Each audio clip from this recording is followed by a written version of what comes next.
show number 259. With me is two cohorts in crime.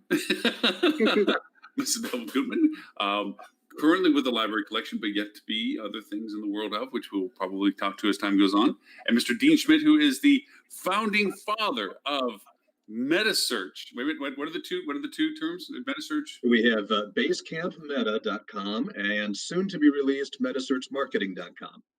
So all things meta. And Robert delivered to this week. I was worried that Robert was going to get a little too busy for us today and not get us our list in time. But Mr. Robert Cole with Rock Cheetah, who has been unfortunately absent from our dialogue for these past few months because J.D. Powers and Focusrite has cornered his attention and time the entire months going over doing data, produces us our list, which he curates every week for free. Anybody that would like to sign up for it, they can go to bit.ly/Rock Cheetah, all lowercase. And he does his weekly. Oh, hey, Tristan. How are you, sir? Very good. Thank you very much, Mr. Gray. How are you? I am doing well. You're well dressed and groomed. And what the heck's what? I finally relented and got rid of the COVID haircut or the COVID growth, whatever it was, whatever you want to call it. And I went to the barbers and I thought I'd put a shirt on just for you, Lauren. Wait a minute. Here's the magic question. Did you bathe this month? This month? Oh, don't be silly. No. That's not till Q3. Okay. I was just going for the jackpot there that everything got taken care of at once. Yeah, there's not enough talcum powder in the world. So I was just talking about Robert Cole's list, the getting people to sign up for it and so forth. He had some really fun topics to this. Of course, he was pushing his Focusrite review for the cleanliness issue, which we can definitely hit as a strong topic for today. Mr. Ben! Morning, team. Consistency of the dress code from the across the pond today. Yeah, we don't ever really coordinate. And if you look, one of us is yin, one of us is yang. You work out which one it is. I'm going for the Malfoy look, the Draco Malfoy, House Slytherin. Hopefully you won't be slithering into anything on this show, Lauren. Let's keep it PG-13. Yeah, I'm going for the ponytail look, which I'm just about there. Pretty soon, it's going to be back to the ponytail. I'm living my teen years all over again. Are you going man bun style or mullet style? Oh yeah, man bun. It's business in the front, party in the back. No, it's don't go ponytail. No man bun. That's against the law. That people get shot for that. Please, Lauren, please. No. I would love to see you. It's ponytail. I will make a significant donation to a charity of your choice if you come onto the next call with a man bun, looking like an American pineapple. Can't do it. Yeah, but you have to make sure the sides are totally shaved in, and and the man bun on the top and the really long beard. That's the way to go, buddy. Yeah, decades of hospitality. I've got to say that would be bad. I'm not the same as you, Lauren. I could not get the long hair. I mean, partially because of the baldness at the back here, which is hidden very nicely. But partially. All right, sure. But what I was able to do prior to my visit to the barbers is that I could actually put a bobble in my beard. It was getting that long. Yes, my two young children found that highly hilarious. That was the case, but sadly that has gone. And Dean went dark and Stuart popped up. What did you do to Dean, Stuart? Oh, sorry. What is up? What's your hat say? Hold on. Lean down. Oh, it's a Southern Tide hat. And following up on your self cutting thing, the reason I'm wearing a hat is because I started buzzing my hair this morning, and my shaver ran out. It's rechargeable, but for some reason it won't run while it's charging. So I've got a half cut head. It's oh, that's amazing. I've had a rough 2020, buddy. You could really make my year by taking that hat off. Yeah, it's not going to happen. You could really. I don't see the incentive for me on that one. Just spread joy. The smile on little Ben's face when he sings. That should be joy enough for you there, Stewie. Come on, Unky Stu. Come on, Unky Stu. I I'm can not see the you even puppy, walking you know, your wearing style. kind of- for wearing that T-shirt Yeah. that you shouldn't be allowed to wear. Yeah. Okay, no, with it's that not- in mind, with the list that Mr. Robert did give us, and there's actually some other lists of stuff. Hey, Lily, how are you? Thank Hi, God. Lily. Thank Thank goodness. God somebody's bringing organization to our conversation. You know, We're we- over here, We spent the last South 10 minutes talking about haircuts. So you Yes, welcome I know. relief. I've been totally off track I've before been we even creeping in the started. background for a couple minutes. Let the children have their play, and then in you come. Sort the order. I like it. Three times over. If we want to tackle Mr. Roberts' first major article, I would like to stand on a soapbox briefly and talk about the fact that this is a passe conversation that should have been resolved weeks ago by hoteliers. And instead, we're still talking about it now, and which is they focus on cleanliness and the safety and security of their guests. And only now are places like Marriott and AHLA saying, gee, we should enforce this with our guests. Yeah. That would be So good. there's my soapbox start Yeah. to the conversation. I'm going to put the link in, and then if you guys want to add to that that particular Yeah. comment, you're more than welcome to. I would say. I mean, credit where credit's due, right? AHLA have come out as the first major organization to really start pushing this. But you're right, it should have happened months ago, literally months ago. There were task forces across the globe. I was a part of one here in South Carolina called Accelerate Myrtle Beach, and we had guidelines that we pushed out to members back in probably mid to late April, you know? So why the big organizations didn't take a stand on this, especially the face mask stuff, I don't understand. But hey, it's happening now, so we need to get behind it. Like I've been saying for weeks and weeks, we need to change the narrative in the media and start saying responsible travel is safe. If we don't start saying that, we're going to lose the year completely. I think it's an interesting time to mention responsible travel. Today in the UK, it became mandatory to wear face masks inside shops, inside cafes that you dine in, but not those in which you go in to then eat outside at. It's crystal clear, this legislation. It's crystal clear.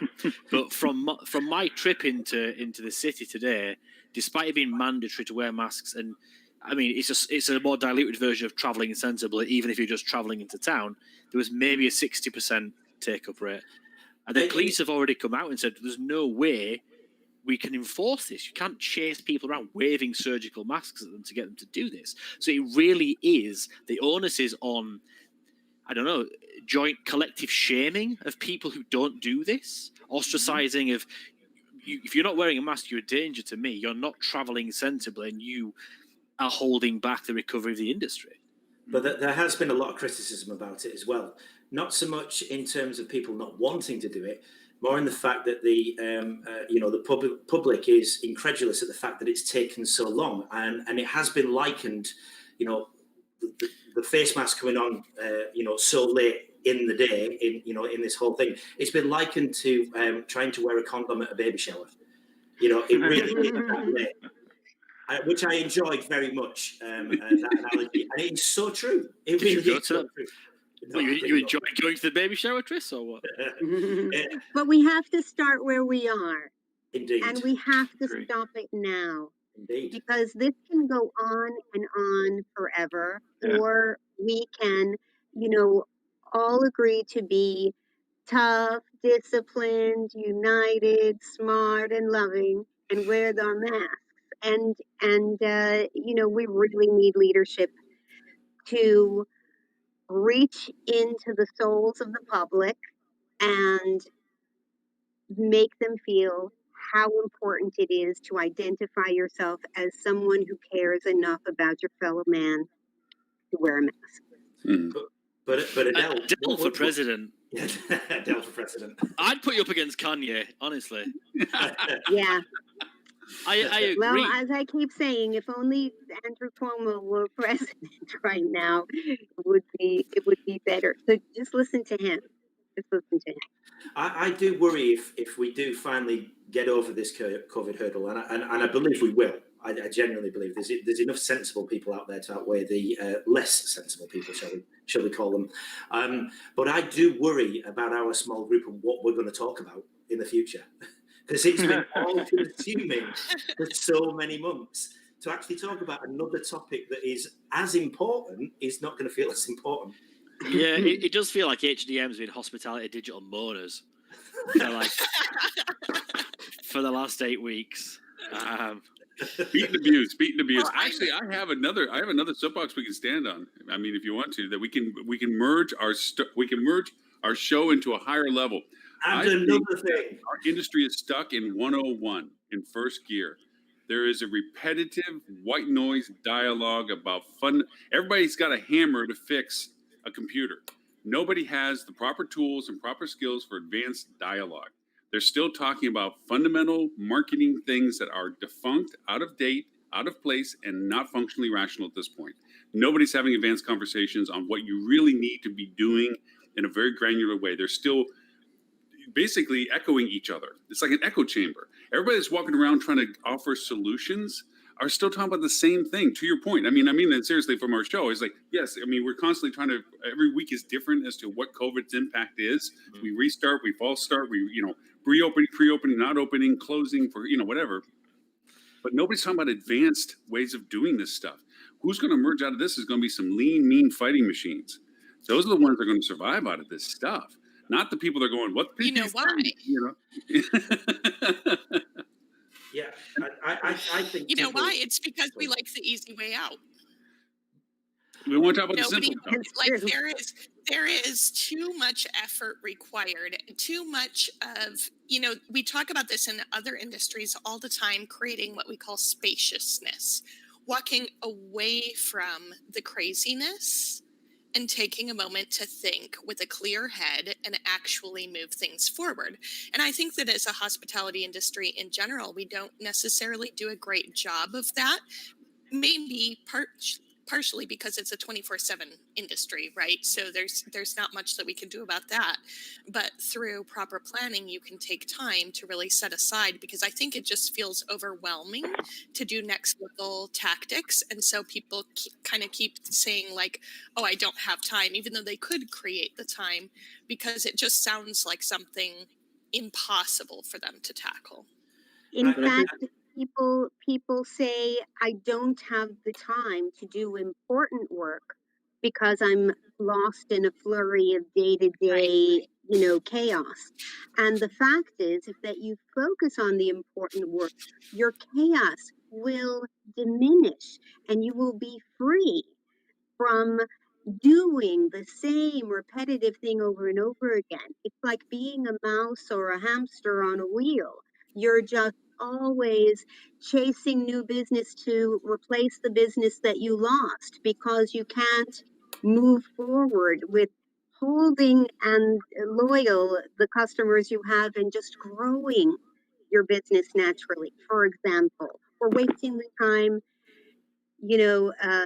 with irate guests instead of solving the root cause of the problem to have less irate guests.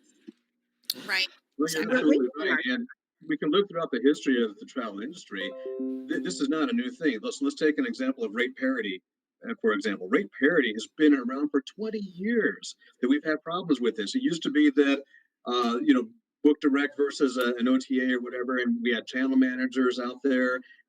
Easy Yield, that was one of the channel managers trying to keep those rates all the same. We had that challenge back in 2002, and we're still dealing with it today. The difference is it has evolved. Just as soon as you figure out, okay, here's how I'm going to fix that problem, it evolves and changes. Today we have the problem of wholesalers. We can pick on Momo.com because they no longer exist. So they were coming in. We were giving them rates we shouldn't have, and they were coming in and undercutting us all over the place. It keeps on changing. It's a little bit of a whack-a-mole game, but the problem is still the same. But I think it goes wider than just the hotels and the hoteliers here. Yeah, the day-to-day thing that you're talking about there, everyone, that I can understand that with the 24/7 hospitality industry. But the hospitality industry they're always looking towards their partners for help, technology companies, service providers, whatever it may be.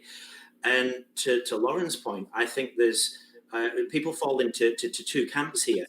There are the people that, one, actually don't know what they're doing, which is why they're still pushing the same old stuff, because their business model is probably the same as the 24/7 rat race that's going on within the hospitality model. You know, losing clients out the back door and trying to shove new ones in the front door, constantly happening. We know that with several providers. And the second one is, and this is my tinfoil hat talking here, I think there are companies out there that do know what to do in this. They're just keeping it quiet and not shouting about it and charging customers a tidy sum during a difficult period. I mean, I, for one, would like to see more technology providers coming out and offering things to help, even if it's free. Free Tris. Watch this space is all I'm going to say. Watch this space. Free Tris. Are you hinting at something there, I Tris? may well be. I may well be. Watch this space. There you go. Once again, shameless plugs. There we go. Well, I mean, this expression. I never used to have shameless plugs back in the day. I feel like Lily, you've sent us down this path. I've started a trend. Yeah. There was never a weekly survey that came out. You know, no, there wasn't. No. Listen, guys, you're never going to believe what the field travel insights says. When in Rome. When in Rome. And if anybody needs keyless entry, you know who to call. Well, I mean, some of the articles that Robert did today, there's some stuff that he pointed out about how there is going to be a change in ownerships. There's going to be, the weak will fail, the strong will survive, but the margins are going to be less. Taxes are going to be different. Asset values can invert, and which is going to create a sell-off. There's lots of, there's articles he peppered through all the different categories related to these kind of things. But to your point, Tris, is that there is solution processes, and the reason why I'm up about this is that I just, with some new clients I've just got onto, they're all excited about the call. We get on the call, and it felt like I went back a year. Okay, we're taking this off the shelf, and what are we going to do for our paid campaign? And it's like you realize the verbiage and everything, and the strategy and the targeting, all's different now. There's nothing about what you're talking about in the terms that you're talking about it that are relevant to what you need to be considering right now. You're thinking that you're turning the lights on and putting coal back into the furnace and firing it up and, turning the sign on and people are going to go stand back out in the station that they were standing out before and we're getting back to business. None of that's true in any market. I mean, and the worst part of it was that this was one of the cities that was flaring up at this point. They're trying to get back into the business game, and literally the city is blowing up and make national news. And it's like, guys, if you look outside the door, who's going to want to come and stay with you when everybody's telling you that city is going crazy with the growth of the pandemic? And why do you think that is, Lauren? Do you think they've been given bad advice? Do you think their previous agencies, or do you think they've just buried their head in the sand? I don't think that they learned what they thought they knew back then, and then they're just bringing the old information again. And then I think because they've been out of it, literally out of it, and they're coming back in the door, they're thinking, oh, well, this is what I know. This is what we do. This gets back to it. And it's like, and keep in mind too, a lot of hotels don't have agencies. So I know you guys are on the bandwagon of bashing agencies, which we all do on the show, right? I think that there's a lot of dishonesty out there, but I think it's bigger than that. I think a lot of folks just don't know where to turn, and the thought exercise we've been telling people to really push this point home is, imagine if you jumped in a rocket ship today and you were going to open a new hotel on a new planet with new people that you're targeting in a new destination that you don't know. That's the mindset you have to take. How would you approach that job differently? Because your consumers completely fundamentally changed. Their motivators are different. Their fears are different. Their financial position, the demographics you're going to reach, everything is different. You've got a completely foreign audience now. And the destination and the product you have is viewed completely differently than it was 12 months ago. So nothing you did before will work anymore. The only thing that would be the same with that, though, Stuart, on a different planet, is that we'd still need face masks, but for oxygen. I have a different, thought mindset test. What if your uncle died and left you a hotel, and you're starting from nothing, you've got a bill to pay, and it's all on you, and you've got to make it work? Where are you going to find business? What do you need to do to make every single penny go as far as it possibly can and bring the most results? And I think that if more people got out of their silo mindset and onto an entrepreneurial mindset, the ideas and the thinking would flow much more easily. I'll add to that contribution one thing, and that is that we, going into this, had it's not my problem, it's somebody else's, or I did what I could do. I often mention that there's two types of people. There's the people that tell you 100 things that they tried to do that didn't do it, and then there's the other people that just got it done when you asked them to get it done. And if you want to know about the 102 things that they tried to get there, they'll tell you if you want to know, but they just got done what you asked them to get done. And a lot of these people went back to their jobs with that mindset of doing what they thought they could do. Hey, I can't sell 50-cent pieces for a dollar a piece for 50 cents on the side of the street right now. Nobody's buying. Well, that's not an answer. You're not generating revenue. What can you sell? There's hotels that are selling to these school pods now, little meeting spaces, so that kids that are being put together in small groups have a common space to go to. They're doing in Europe. There was a news feed about the fact that they're doing hotel concerts where you go to the hotel and you're on your own balcony and you're looking at a concert. And the concert's being presented to the hotel because the building was designed that. That's answers. That's not what you used to do. That's not anything you ever thought about doing, but it's the way things are now. Does it last forever? No, but you need to make payroll now. Do they have people on the balcony on top pouring beer on you, so you get the authentic feel of being in a concert? Well, there is definitely some kegeration things going on, but that's just a whole other story. You can't say that, Tris. You live in the possiest part of England. So that's just how convenient the bathroom is, and if you have beer with you, how easy it is to get another drink. To me, it seems like an easy thing, but it's called the loo, Lauren. Oh yeah, sorry. Just a point, Stuart. There. Sorry, Dean. I just want to address a point there from Stuart. I don't want anything I can say to come across as agency bashing. Lord knows I love a good agency. What I think when I talk about agencies giving them bad advice, I don't mean malicious advice. I mean a lot of people who work for agencies probably haven't been through something like this before. They've not been. They've had the good times. They made hay whilst the sun shone. Unfortunately, the sun has now exploded. And there is no hay anymore. There's just like a post-apocalyptic wasteland. So I don't mean to bash on the agencies, and it's a difficult situation they're in because there's no playbook for this. And they're not built to pivot quickly either. A lot of the bigger agencies, especially, they're not. They're built to scale and modularize what they offer. You look at I'm not going to name them, but you know who they are. They have here's the packaged offering for a flat fee, and it's about how efficiently can I produce this to maintain profitability. So I think that kind of approach, if you're with that kind of agency, you're going to struggle because they're not going to innovate. They're not. And Lauren, to the point you made as well about hotels coming out and saying, "Oh, we're going to try the tactics we tried 12 months ago." I don't think anybody can say that the leadership within the hospitality industry hasn't been screaming and shouting from the top of soapboxes and vacant hotels that this isn't going to work. Nobody can say there hasn't been a flurry of information coming. Now, whether or not they've listened to it or been exposed to it is a different matter. But I don't think anybody can point fingers at the industry and say, you guys never told us this was going to happen. And to that exact point, when we get into territory like this, what we instinctively try to do is look at what does my historical data tell me? What worked before? What didn't work before? That's every instinct in our body says, go to the data and look at it. Well, guess what? The data sucks right now. And all that data, none of it's right. So, but that doesn't mean the data is not important. What it means is you've got to start getting new data. You've got to start running these types of digital campaigns and see what the hell is going on out there. What is working, what's not working, and start putting together new plans based on that. And therein lies the problem, though, as well, because it's like, the full circle. The hotels don't have the marketing budget to be able to go and do this and actually test as much as they want. So I understand the difficulty that is going on there. But I just wanted to bring up a point that Richard's mentioned back to the hotel cleanliness in the chat.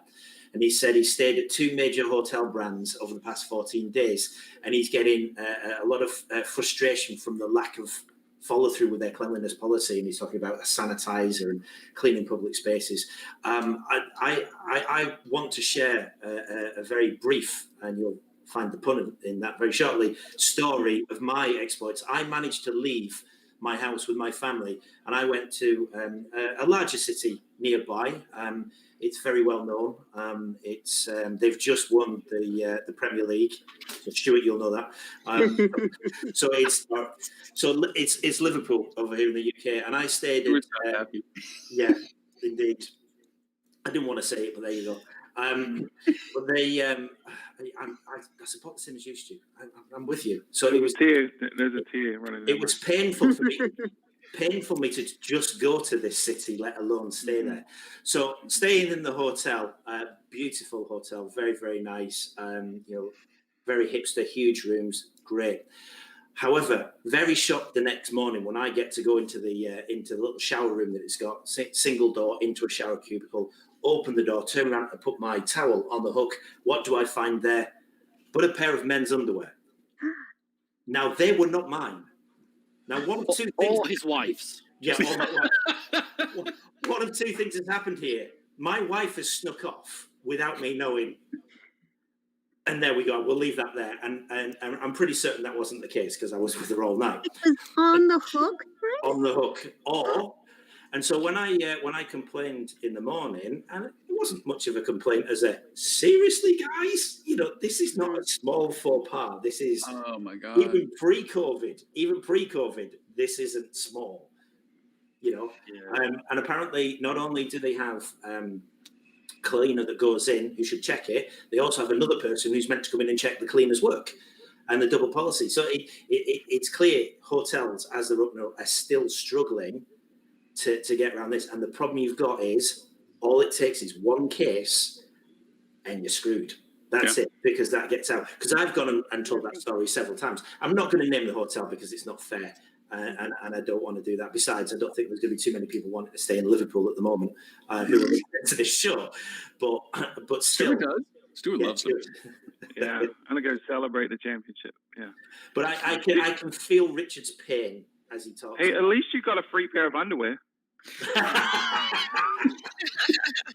And what happened at that one hotel, if it was a brand or if it belonged to a collection, then it not only diminishes their reputation forever, but the whole process. Yeah. I have to wonder, how are they enforcing?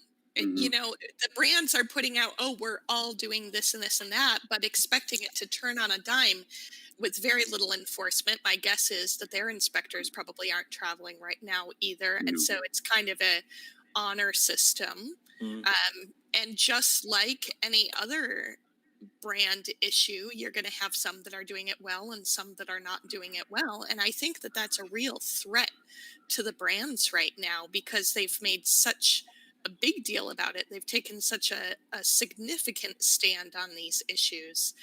And then if you go and you visit, you've had one bad experience. If you go to another hotel within the same brand and have another bad experience, and God forbid a third bad experience, that's pretty much it. And then you assume that the brand is no longer.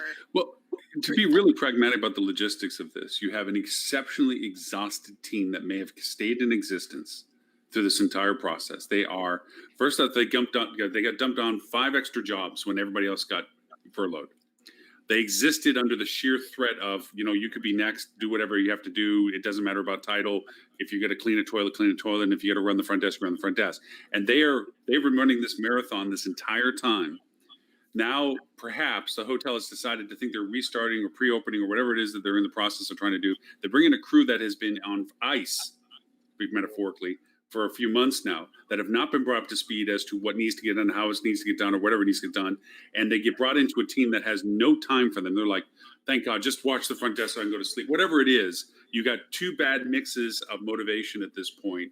And then you try to open the door saying, we're going to do everything that we're supposed to do, and this and this and this. And then you get bad underwear in the shower. And, to Stuart's point, you get an extra pair to bring home. But, but the idea of it is that there's been no uplifting. There's been no culture to Adele's value proposition. There has been no let's rally. This is the end of the marathon.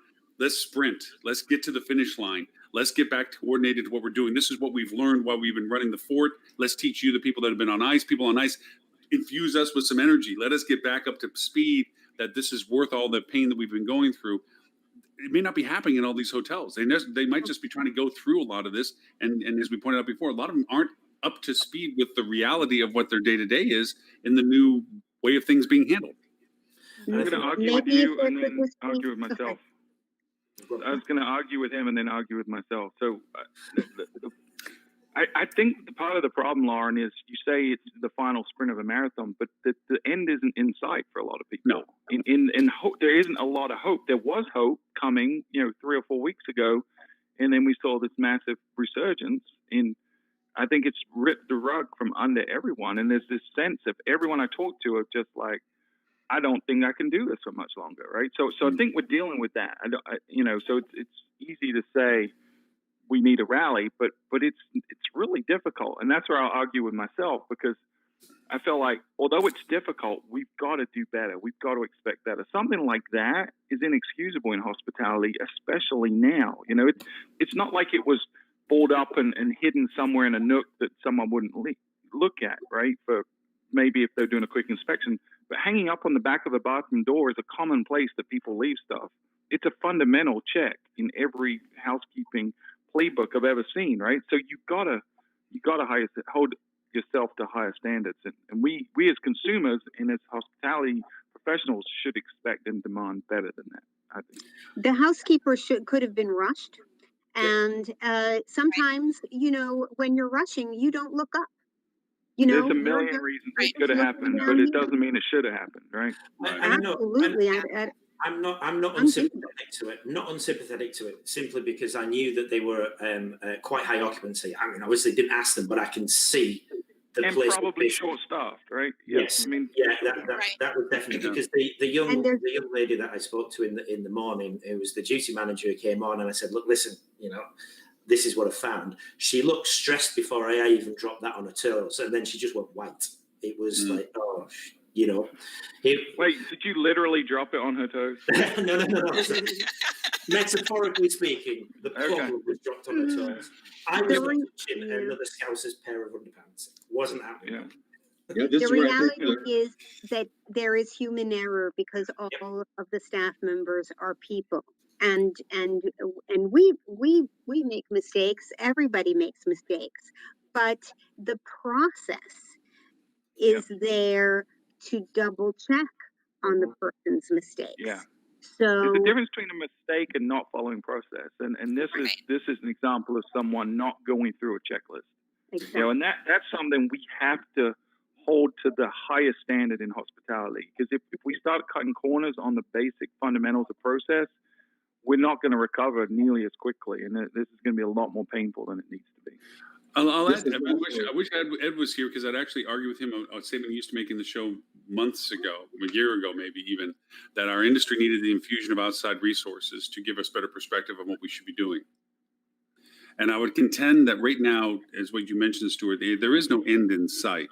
But what people love about the love of this industry is the satisfaction the industry gives us. When I say a sprint, and meaning that we can collaborate and create a culture and create motivation between ourselves, it's to bring life back into the purpose of what we're doing. Not that there's an end to the process, but a resurgence of why we're doing this. That's why we're losing some people out of the industry right now. And some of the people that didn't deserve to be in the industry aren't staying in the industry because they got brought in because of their technical expertise or their marketing expertise or their operational expertise. But they weren't hoteliers. They weren't hospitality spirit, heart of the servant people. And that's the core of the people that need to bring back our destroyed industry. I mean, our industry is destroyed right now. It has been purposely dismantled. And we keep trying to do these things that we keep trying to do, but we're fighting an unknown adversary. A city flares up, or now a market that we're trying to get people to come travel from. We don't want them because they're coming from a high risk area. It's constantly shifting every day as to what we're doing. But the idea of it is, to what Chris pointed out, the fundamentals have to be there. And that comes from the fact that somebody truly thrives on what they do in satisfaction of a guest. Well, and I guess satisfaction is going to be more important than ever, because it leads to the user-generated content, the reviews, which Adele, I'm sure, can speak to largely. But if you think about consumer behavior right now, it wasn't uncommon. There was walk-in business to most hotels. People would just walk in the door and say, "Do you got a room?" Would you do that today? Probably not. I'm going to read some reviews first, because even especially within brands, right? Brand A over here and brand A over there may not have the same standards. There could be very different quality standards that go with that. So yeah, your user-generated content, you better be paying attention to these days because it's going to carry more weight than ever. Mm-hmm. And thanks to Richard for pointing out the fact that. Go ahead. I'm sorry, Lynn. I've actually heard from some of our research that walk-ins are actually up in certain markets, which was shocking to me because I would have assumed the same as you. And so I think it depends a little bit on the type of market. But some people, maybe they just don't know what to expect. And so they just go ahead and walk in and see what's going on. But I bet they looked at Google before they walked in. Exactly. I bet they saw a review before they walked in. Yep. Yeah, well, that's the thing. Everyone's got one of these now. So it's very, very easy to quickly check on the fly whilst you're outside. And the best thing about reviews, hotels near me, right? And automatically it's location based. Yeah, I put a post about that on LinkedIn that you know the near me keywords are actually on the increase. Mm-hmm. They haven't settled. Sorry, Dan. The best thing about reviews is that it's free. Everybody, no matter you're a 2-star hotel, 3-star hotel, you've got a budget, you've got zero budget. But you can drive traffic to your hotel just based on being the top rated hotel in your comp set or market. I would actually go. You know, smiling is free, happiness is free, kindness is free. A culture that thinks about loving the guest and lighting them up, that's free. It just takes work. Tomorrow's comments. Well, thank you for coming up. I mean, I know that we sound like a broken record, or to us we do, because every week we're addressing this. But in fairness to Richard's statement, if we stop talking about this while it's still an important topic, for those who haven't heard us talk about it before, they might not think we might not be able to give them insights. We actually are constantly harping on the fact that people need to understand these aspects of our industry.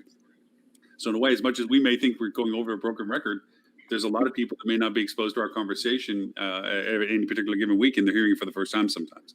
So plus there's hotels that are still not open yet, you know, so we've still got we've you know, not everybody's at the same stage. There are hotels that are still, you know, operating at a reduced capacity or completely closed. Some hotels may never reopen again, which is truly sad. So, you know, the people at different stages of this cycle in different countries, in different areas as well. So the message, the good thing with this is we can go over this. We can talk about the things that have been, you know, perhaps not so good. And hopefully, even if it's just one person or one hotel or whatever it will be, picks up and takes something away from this and actually makes a slight change to their policy, or triple checks something instead of double checks it, or, you know, has a ban on underwear, of all underwear in their hotel, whatever it may be, you know, then I'd be a happy man. I think that's the answer, Tris. Banning underwear in a hotel. That'll increase the sanitation. Random hotel underwear hangings. Yeah. Well, I'll tell you what, if it happened to Trump, you'd know that would be a law that would be coming out. Project Fruit of the Loom. Hey, Tamara's asking a question that probably is right up your alley. And that is getting collaboration with the other departments to be as vested into the satisfaction of a guest as they then find that she is for what she's doing. I mean, she seems to be a person that says, hey, I'm doing all that I can, cleaning all I can. How do I put a fire under other departments?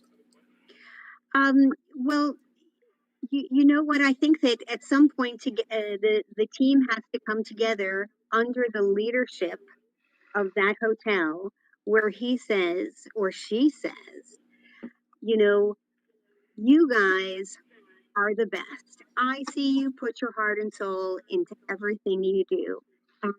I just want every single guest who comes into this hotel to appreciate how great you guys are. I want every single one of you to make sure to work together to touch, not physically, but to touch every guest journey along the way, to sparkle a little sunshine of every guest as you prepare the room for them, as you make the reservation, double check the reservation for them, as you choose the room for them, as you prepare the breakfast for the guest.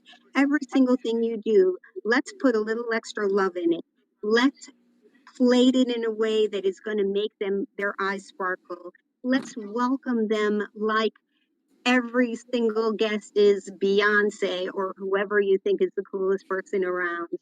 Let's treat everybody as movie star special, because just imagine where they're coming from, the stressful life that they're leading, the terrible, trauma that they may have had with their family or their business so far, and now they're taking the time and they're spending a little time to have some good relaxation and bonding with their family in a beautiful setting where they can finally relax.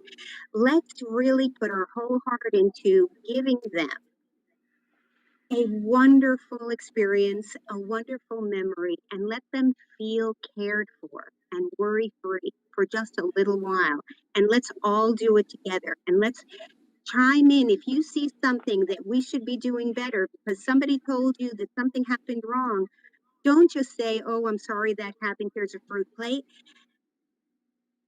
Talk about it. Level up that escalate that comment so that the people who are making the decisions or who are doing the communication, almost most complaints have some aspect of a failure to communicate buried in them. Let us change those things. We value your input. We value every smile you give to every guest, every time you go the extra mile for someone. And we value your vocalizing what you see happening wrong.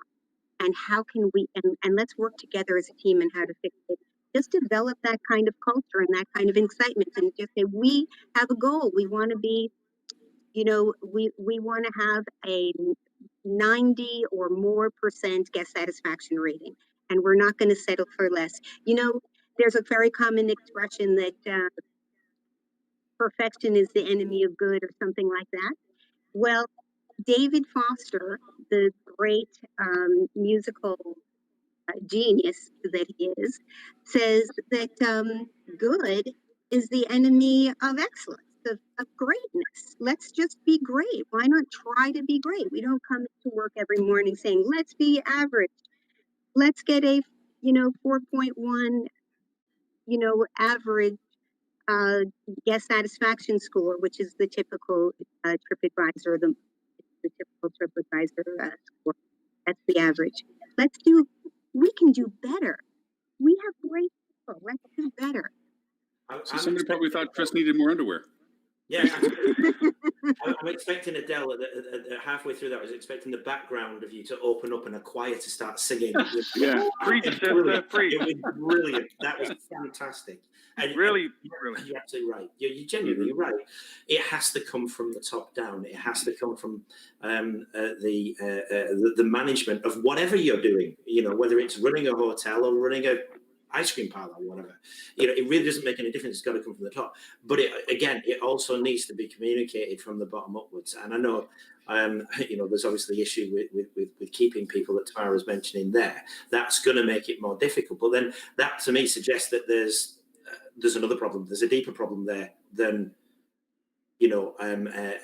other managers cleaning. There's a problem there with, well, who are the people that you're hiring, and why are they leaving so quickly and so easily? I don't know what that is, and I don't know whether there is a deeper issue there. But that will be one of the things. That's one of the things that I would look at. But I mean, I often get in trouble whenever I've been working in organisations. I get in trouble because I make sure that my voice and my opinion is most definitely heard, whether it's upwards, downwards, left or right. If there is something that I perceive to be wrong, I'll be saying it. Ben can be a testament to that because he's been on the butt end of it quite a few times. Oh, buddy. I just let you stomp your feet. So Tamara's followed up there by thanking Adele and then saying that it seems to be an issue, Trace. We've been on our own for a bit due to leaders being out. I mean, in my opinion, the moment a leader steps out is the time a leader steps up. If the person who is above you and guiding you and has responsibility for that, when they step out, you step up. And that's the chance for you to lead without being a leader. If that makes sense. Leadership isn't about titles. It's not about fancy laminated business cards. It's not about having a desk and first-class flights across the Atlantic. A leader is somebody who invigorates and drives their team to a common goal, in my opinion. I should get my own choir, actually. Yeah, the You're other right. thing I would And if your leader has stepped out, that means you're the leader. Actually, Yeah, a leader didn't step out. A manager stepped out. It's time for a leader to step up because managers step you. out. Yeah, they're Yeah. not synonyms for sure. I think The his one thing name I is would add to Horst Adele, Schultz, the guy from Ritz-Carlton. He distinguishes managers are trying to control things while leaders are trying to empower things Well, yeah, to inspire people with a vision. a good leader, it's almost like should be seen and never heard. So, but not quite the same. A good leader is saying, "What can I do to support you?" as opposed to "do as I say." That's totally different. And the only time you need a leader is when when you actually need them and you have a problem. But if you've got things in place, you've got the processes in place, you actually promote an environment where people will solve their own problems and probably just come to you for a little bit of, am I all right doing this? Ben and I, sorry, 1 second, Ben and I, we've done this repeatedly with the teams that we've built. We've been saying, if you've got an idea, go ahead and run with it. And more often than not, people come to us with an idea and saying, why are you telling us? Just go and do it. We'll back you no matter what. As long as nobody dies at the end of it. there's a part of leadership that's important though, right? And that is setting the direction and setting the vision, giving them the scorecard or whatever it is. And I think that's the thing I would add to it, what Adele said, her inspirational speech. I felt like I was at the end of a Disney movie when the team that had lost all season was about to win. I'm ready to serve you. But I think beyond the emotional connection, which Adele clearly made, I think you've got to tap into one of my favorite phrases, which is where focus goes, energy flows, which basically means unless you're talking about something, people aren't going to put the energy in towards it, right? So the best properties that I see and the ones that are being successful now and have historically been successful, the ones that ultimately will survive, share a common trait, and that is they have a central scorecard. The KPIs that determine their success are the same KPIs that they talk about in every department. So which it should be, if guest satisfaction is one of your key performance indicators of success, then in every management meeting, every team meeting, you should be talking about how you're doing directionally on that metric and what you can be doing to positively impact that. And if you do that, the culture shifts, right? The culture shifts to focus on the things that make the biggest impact for your business based on your definition of success. That's what leadership has to define, but then they need to empower people and get out of their way and let them make individual decisions to be able to execute on that vision.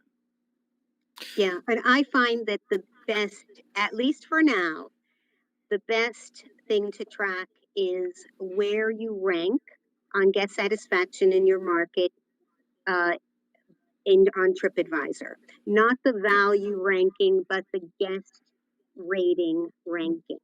And, I'll tell you what, being in the top 10 is amazing, but being number 1 is the best. And it will do so much to drive traffic to your website.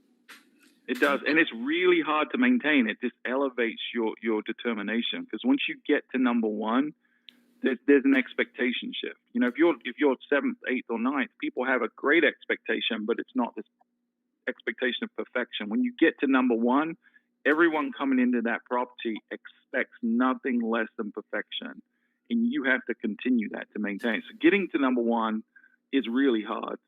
Staying number 1 is really, really hard. There was always a discussion. It's not perfection in terms of opulence.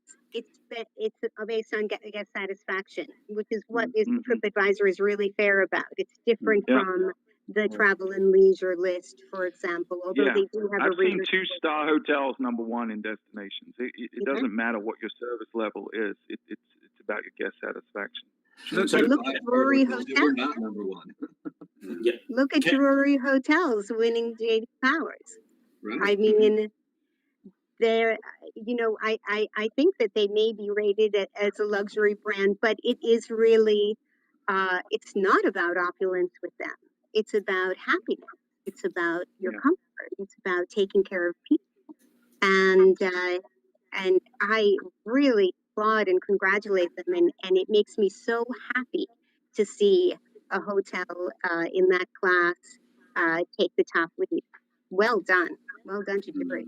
So can I just ask, Ben? You went and got a book, and you were gonna mention something about. I think it was going to be something about leadership, and obviously Tamara's really having a conversation there. So I'm intrigued to hear it. It's a book called 21 Letters on Life Its Challenges by Charles Handy, a well-known academic, economist, manager. And there's only one thing I've highlighted in the first half of the book, and he's talking about human resources. These are basically letters to his grandchildren.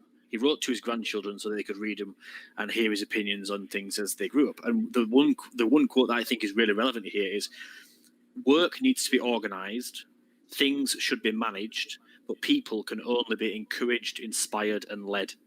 And I think it's such a distinction to make in that it's the leading and the inspiration of people that's important. And getting, you mentioned yourself, Tris, the way we approach things, getting people to go and be free.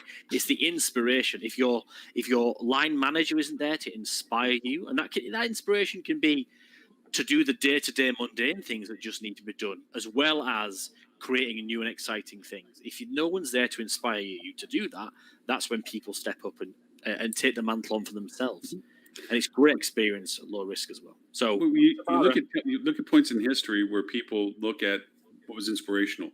You look at like something like John F. Kennedy that said, no, we're not going to just put a man in space to match what was at the time a crisis. We're going to put a man on the moon. And they're like, we don't even know how to launch a rocket without it blowing up right now. And you're talking about us getting to the moon when we've already got our asses whooped by some other country that already put a satellite in space. That aspirational, we're not just going to put a car back on the racetrack to run around in circles, and we're not planning on winning the race. We're going to win the race with this hunk of junk that we're going to kick everybody else's butt with. The idea of saying we want to be the best at it, not just be good enough, as you keep pointing out, Adele, is really what is that rally point. And I'll add to the caveat what you said, Ben. The leadership aspect isn't about getting out of the way and giving the resources to the people, but reminding them that you did that. It is the selfless act of truly stepping out and making the people feel like they were the ones that created their success. And they, not until years later, they go back and go, oh my God, you made that happen. You got that out of my way, But during that whole time, they never knew it. They just felt that, yeah, you know what? You're right. I made that happen. And, you just smile and know that I cleared a few shadows out of your way and made sure the sunshine came down. Every team member has $1 million idea in their head. And as a leader, you've just got to get it out of them. Yeah. And you need to make people feel powerful. And, one time there was a situation in a hotel, and I was trying to figure out what is the morale problem here? What is the issue? And so I went to sit in that office for a few weeks at that property, and I kept hearing at all the meetings from the best people on the team, but I would hear them say, oh, don't feel like you need to answer questions like that. Just pass them off to me. Just pass that off to me. If anybody asks you anything about this, don't worry about it. Just pass them off to me. Well, the desk heard that so often that they started to feel like they must be fools who are not intellectually capable of making good decisions and being helpful in these areas. And I just sat down with that team, which were the best-hearted, smart people, but they were just doing the wrong thing unintentionally, and said, you have great people. They can be future general managers. They can be future directors of sales and marketing. Talk to them like you are training them for the next step of their career, and let them help you, because by letting them help you, by empowering them to be creative and use their full mind and full passion for hospitality to take care of that guest as quickly as possible, we're giving a better experience for everybody. And you'll have more time to do what you really need.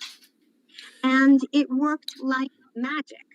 And it was just a mental obstacle that was in people's ways. But when the desk started feeling, I'm respected, my opinion matters, my contribution, and my, the trust that my company has in me for being able to make good decisions based on an understanding of our goals and the way our business works, etc., you know, I feel great about going the extra mile and taking care of customers. But for a while there, it was like, I'm afraid to do anything because I'm going to get in trouble.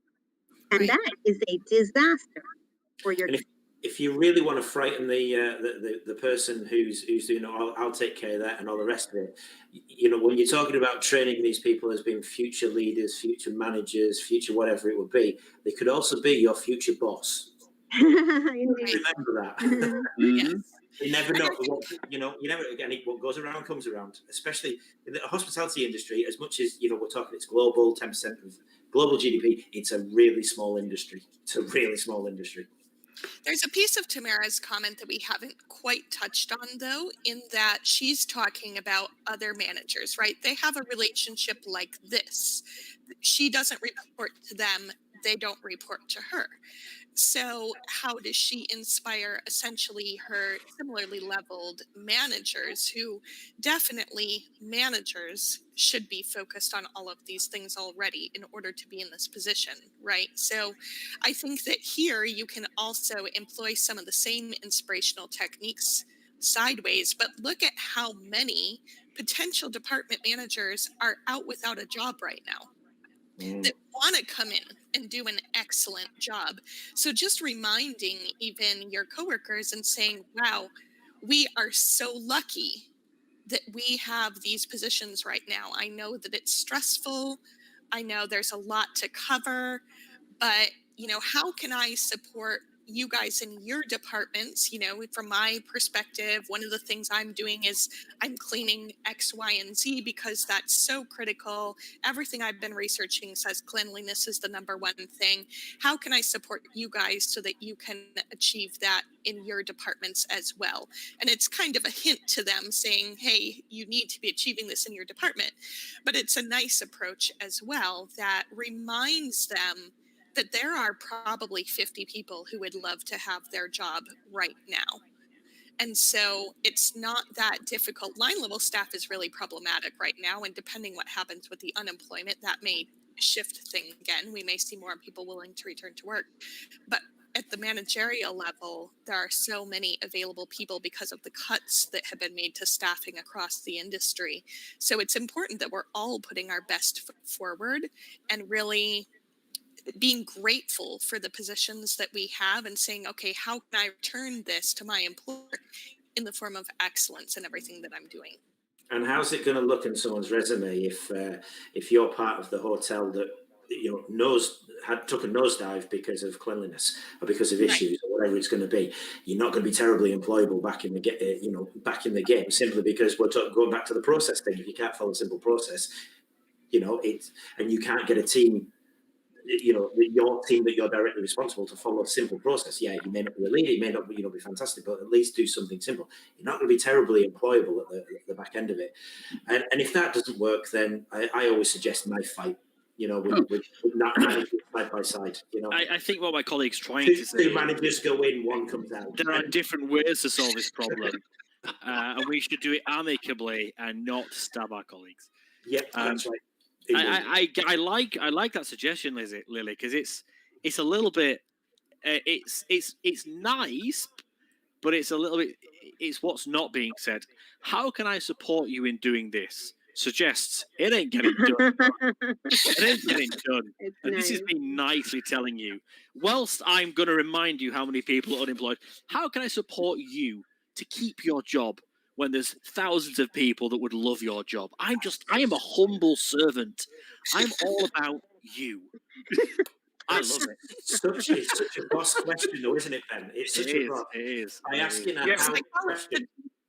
Well, and sometimes the opposite approach happens too. It can be effective too. There's a lot of psychology studies that show that if you ask someone for a favor, then it tightens the bond between you, and they are more likely to open up to you and trust you in the future. So sometimes you can flip it. Rather than going to them and offering them something, maybe you start the relationship the other way and build the relationship by saying, I really need your help, and I know you're busy, but could you lend me your knowledge or your expertise or give me your opinion on this? because that creates that connection that then they're going to trust you more, and that you can build upon that to get a deeper relationship. Don't abuse it and don't do something that doesn't make sense, but genuinely look for their help. Then they're going to feel like they can trust you to do the same. Modeling that behavior can help. Sometimes the difficulty with that is that you end up getting a job back yourself when you're trying to get the other person to do the job, and that could be a tricky one. Yeah, I think with the way Lily mentioned it and what Ben was talking about, it's obviously read books. It's the how can you or how can I expect you to do it, or how can we do this together? By asking a how question, you're actually getting the other person to come up with the answer and come up with the solution. Mm-hmm. And it's the phrasing of the question and how you actually ask that question that puts the emphasis on the other person. See, I'm in the Arnold Schwarzenegger Conan mode, which is destroy your enemies and hear the lament of the women. It's just if they're not doing their job. Again, listeners, we're not suggesting you destroy, knife any of your colleagues at all. I think Ben is involving into legal counsel. That's not a role I would take on for this group of people. You're all on your own. To be fair, Ben's been my legal counsel for about 14 years. I advise you not to mention. Take a knife, 2 enter, 1 leave. Guess what? New housekeeping director. It's a merging of departments, is what it is. Wow. It's by the time the GM comes back, there's one person. It's like Thunderdome. One person is still there. Everybody else is gone. Place is clean as a whistle. Yeah. The good news is we've cut our payroll. Payroll literally cut our payroll. Significantly. Sheesh. This goes to the marketing twist of things, and one of them was related to Delta and all the rest of the airports. Although the airlines, where some airlines have decided, like American Airlines, it says, look, this middle seat thing is just PR. It has nothing to do with it. And then other airlines have said, no, we're going to keep the middle seat empty, and we're not going to be jacking our rates, and so forth and so on. And boom, look who got the business. Yeah. It's this perspective shift of like, you may think it's this, but wrong answer. We are doing better business. We are keeping the middle seat empty, and we are growing back. Now, that being said, airlines doing business now are never going to do no, not never, excuse me. It's going to be a while before they get back to a business level prior to what this has happened, especially from the corporate travel perspective. Because it's scuppered, yeah. It's scuppered. Yeah. The word from such a good word. Yeah, I'm going to grab a couple of the articles for it, but I just thought I'd throw that in there because it does relate to a little bit of what we just said. So I'm going to grab those articles. But you're right. There's no way on earth I would want to fly in a middle seat these days. I didn't like it before, and sure as hell I ain't going to do it now. Yeah. That's I wouldn't fly if I didn't know that the middle seat was empty. Exactly. It all depends on who's sat either side of me, if I'm honest. If it's my kids, no, ain't happening. No, total stranger, no problem. Well, again, this also goes to the leverage of opportunity, because now they're saying that if you do make the effort to go face to face, you are really amping up the importance of that corporate dialogue, because you're putting yourself through that process to get to the person, to be in front of them, not on a Zoom, not on a Brady Bunch tiles, but I'm going to go and come and talk to you because it's that important to me. So it's actually elevated that business travel thing eventually. So I'm sure there'll be leveraging of that as time goes forward that says, no, I'll come to you and talk to you. I mean, Lily, you went and actually traveled because it was business. Yep. I'm sure that added to the amplification of them saying, wow, you made the trip, you're here. It's important that you're here. That's very cool. And there are certain types of business that are just better conducted in person. We all know that. And this is coming from somebody who makes their living on remote business, right? But there's still a need for that human touch from time to time. And honestly, it was also huge for me. I probably could have done it remotely, but I knew that for myself, I needed to step out of my environment a little bit, even if there was some risk to it, and get myself in a different frame of mind in order to keep being a creative and effective leader for my own company. Mm-hmm. Which is quite interesting, because we had the conversation last week, if I remember correctly, Ben, where you said that face-to-face was going to die out completely. Scuppered, Tris. I said scuppered. Scuppered. That's the word. And I said, I've actually forgot to tell you, I've got a meeting this week where I was going face to face, and didn't we win that business? Oh, Man, Ben. you guys are just putting out your website and you're already divided. I don't know. Well, yes, man. Girl groomed beard versus the Yang black T-shirt hadn't been bathed in months. Oh. I think. I think, Chris, and this isn't necessarily something for a public forum. This could have been done with a call afterwards.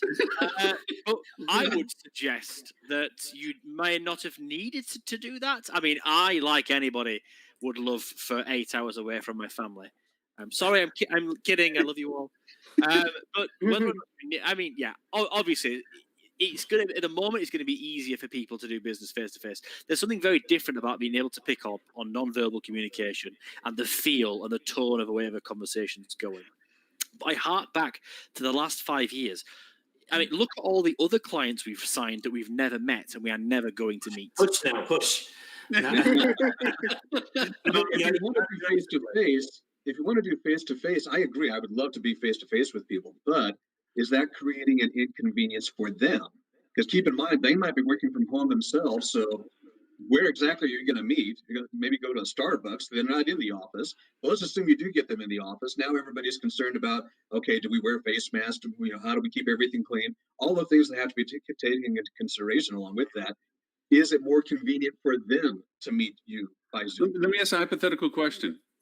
If you were forced, like as I'm not even going to consider doing business with you unless you show up on my doorstep, does that change your opinion of it? It massively depends on the value of the client. Yeah. Mm-hmm. I mean, not. See, I'm absolutely saying go find somebody else. Sorry. I mean, I don't care how big it is. You could make my day. You could make me a millionaire, but that means I got to come kiss the ring. I don't kiss rings. Yeah, but to be fair, Lauren, you are the most stubborn person on this side. And I think what you're getting at is the approach, right? Like, hey, it's one thing to say, like, hey, we're very family oriented. For example, we did some work in Portugal. They flew us to Portugal first class to close the business on their own dime because it was so important to them that there was that face-to-face connection as part of their culture. However, the way you're describing it, Lauren, is more like a threat, right? Yeah. Like if somebody's threatening you, like you're not going to get the business if you're not coming to visit me. I think that has less to do with the travel and more to do with, is this the kind of attitude that I want to deal with? Right. Every day? That's how I kind of look at it. That forced, I don't care about you, it's only about me perspective. I don't want to get in business with those people. 28% of people. I also have a rule that it's better to be, you have 2 contracts you sign with somebody, the one you do sober and the one you do drunk. Always do both. 28% of people, according to Fuel Travel's last study, believe that it is. Sounds legitimate. Sounds really legitimate. These are the people who say, I don't want to be forced to wear masks, but you best keep everybody else away from me because I'm scared of them. Yeah, they say it's a narcissistic trait. Yeah. These are people who also wanted a wall between you and Mexico, but there we go. That's completely different. Remember when that was a topic of discussion? That seems such a long time ago. Yeah, I mean Brexit. Not forget Brexit. Oh, yes. It was great that the comment, Stuart, you made last week. I actually wrote down us and them, and us versus them, and the tribal need for masks. I thought it was piercing, is what I thought. That was piercing. It got to the heart of the issue.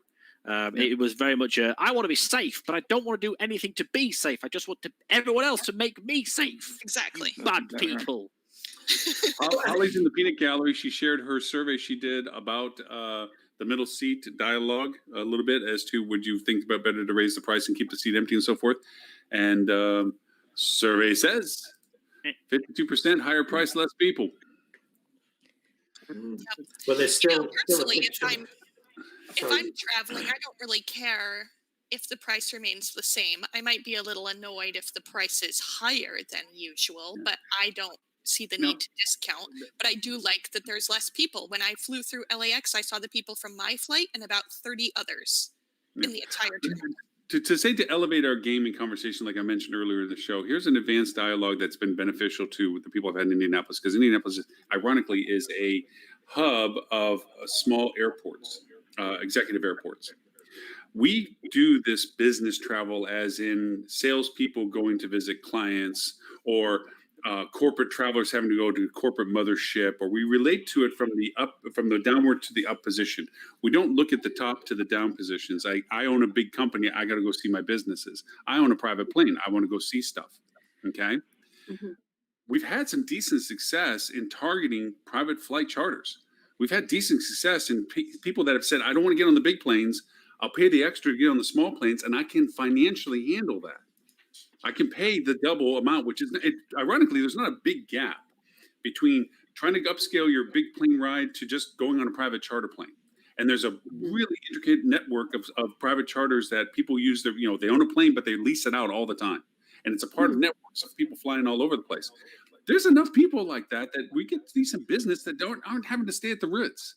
They need functionality. It's by the airport. It's to my business. I'm back on the plane. I'm out and gone. I don't need the pamper spot. I don't need this and this. I'm still running a financial business. I just need to stay at a hotel that is accommodating and clean. That's people don't think about things like that.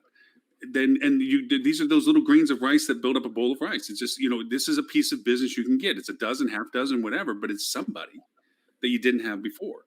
So just that kind of thought process that you kind of have to flip it over sometimes and look at it from a couple of different ways, but that's business. And there's more of those charter flights going around at the moment as well. Yeah. I've seen quite a few looking for digital marketing agencies to actually advertise the charter flight themselves. So there's clearly more that they're trying to do, or at least try to capitalize on this industry sector. You're right. Keep your eyes open. Look at what's going around, and see if you can then have the knock-on effect of what their additional tech support companies right now are wicked solid with that. They need to send crews because they actually have to go down to the denzens of the servers, and they got to go to the room itself, and they got to be jacking cables and cable monkeying it and everything else to do the stuff. They can't do that remote. It's not about telling somebody unplug this and plug this here. They have to go and handle the hardware issues. They have to go, and they usually go in teams because one person usually doesn't solve that stuff. It's usually pairs and twos and fours. And those people go on these planes because it's that important for them to get there to do the solutions. Yeah, you can't do that over Zoom. No, the other red one. No, don't put that one. Oh, God. The blue wire. Oh, no. Screen goes blank. There you go. Anyways, so thank you, Holly, for bringing that back to our attention about the middle seat thing. You should join us. Liz is right. You should pop in, sitting in the peanut gallery like that. So, open it up for there's a bunch to sit there and judge us. That's all. She's good at judging us. So. Is she judging us? Yeah, she's sitting off and judging us. So I don't want to miss some of the Google stuff. I have an article separate from the article that Robert gave us as to Google My Business. I have a bit of an axe to grind and something new as to us using Google My Business. It's one of the most fundamental tools that Google is truly leaning into, and there's a lot of stuff they're dumping into this that nobody's really utilizing. It's stuff that they've added a lot of COVID aspects to it. They've a lot of I'm not a big fan of their certification thing, $50 a month thing. I don't think that's really into our market yet. It's more for retail, I think, and service industries. But it's being tested in certain markets for services like repair services, things like that. It's not available for hotels, but it is for restaurants. Yeah, restaurants be helpful. You're right. Restaurants probably could be helpful for that. Yeah. So they, especially ones that do delivery during COVID. So I put a post on this as well myself around the testing. It's almost like a meta search, but for non-hotel industry, the adverts within Google My Business. And one of the areas that they were talking about as being a potential issue is restaurants, where you've got an OTA style system where you've got bigger app delivery services advertising on the Google My Business listing of a restaurant or a takeaway or whatever it would be. And given the fact that COVID-19 has now opened up the eyes to a lot of restaurants, that there is a takeout market that there is the potential that could continue long after COVID. Your favorite restaurant that was always difficult to get a seat at could now have a very lucrative takeaway menu that they would be crazy if they were to stop that. they get the covers coming back in, but obviously that going in. So it opens up an interesting conundrum, or almost a hotel OTA like conundrum, with Google playing around with this, but they don't care as long as they get paid. Well, it's exactly Takeout is not the same, though, is it? I mean, the food isn't the same. Takeout is just not the same. They should charge less for that. You know what? Speaking of which, I think that people have made quite a good campaign to contact restaurants directly for takeout rather than going through one of the delivery services that charge, I think, 30% to the restaurant. And I wonder why I don't think that we've made a similar campaign as hotels to go direct. I think it's because Hilton both did, right? The Book Direct campaign and the Taste Book Direct. They both did made a big. I think the difference is here is that the likes of Booking.com and Expedia they were one of the earliest adopters of internet advertising and the business model that they created, that they almost educated an entire world to a certain degree that's how you book a hotel room. That's how you can book a hotel room online. Whereas the restaurants and the delivery services that are coming through right now, it's still very new. It hasn't been around for 20 years. It's not as well established. They're still fighting for market share between themselves at the moment here. So there is the extra education that people are picking up and saying, hang on a second, we're not gonna go the way the hotels are going. Some of it's technology based though. Like we did a study, this is 2 or 3 years ago now, and one of the questions was, do you visit the hotel website prior to making a booking, regardless of how you book, whether you book on an OTA or direct or over the phone or whatever? Do you visit the hotel website before you book? And 87% of people said, yeah, they do. So it's not that people don't know they can go to the hotel website and book direct. It's that it's easier, or there's more convenience, or they trust an Expedia more than they do booking direct. So I think we need to continue to educate, but we need to invest in better infrastructure. We need better booking engine technology that works on mobile. We need better copywriting. We need. There's a lot of optimization that I'd say you could give me any hotel website, even our own, and there's opportunity to drive up incremental conversion rate on every website out there. There's some opportunity in there too. Going back to the restaurants part. Taking out the chains and the franchises that all have all have technology, but have better technology. But look at your independent restaurant, family-owned restaurant in whatever town that you're in. Go to their website. Can you order and pay for food online? And it has astonished me how many of them don't have the restaurant equivalent of a booking engine, right? And within where I live, I had one place that said, nope, now you got to call us. Well, you couldn't call them because they had limited staff and nobody was answering the phone. You couldn't even get through on the phone. You had to actually go there physically to place your order in the first place and then wait 30 minutes for it to get done. Well, that doesn't make any sense. Yeah. Well, and even if you could, you still have to put in your credit card details, and it's a kerfuffle, right? And there's friction there that if I go to Uber Eats, I don't have that friction because they already have my payment, and I click, save. So the friction of transaction, humans are lazy. All of us, we're all lazy. We're going to do the path of least resistance every time. And our morals might say we should book direct or we should do this, but if it's easier not to, we're probably going to do what's easiest. But you know what? We work with Sabre, we work with Pegasus, we work with TravelClick and these companies.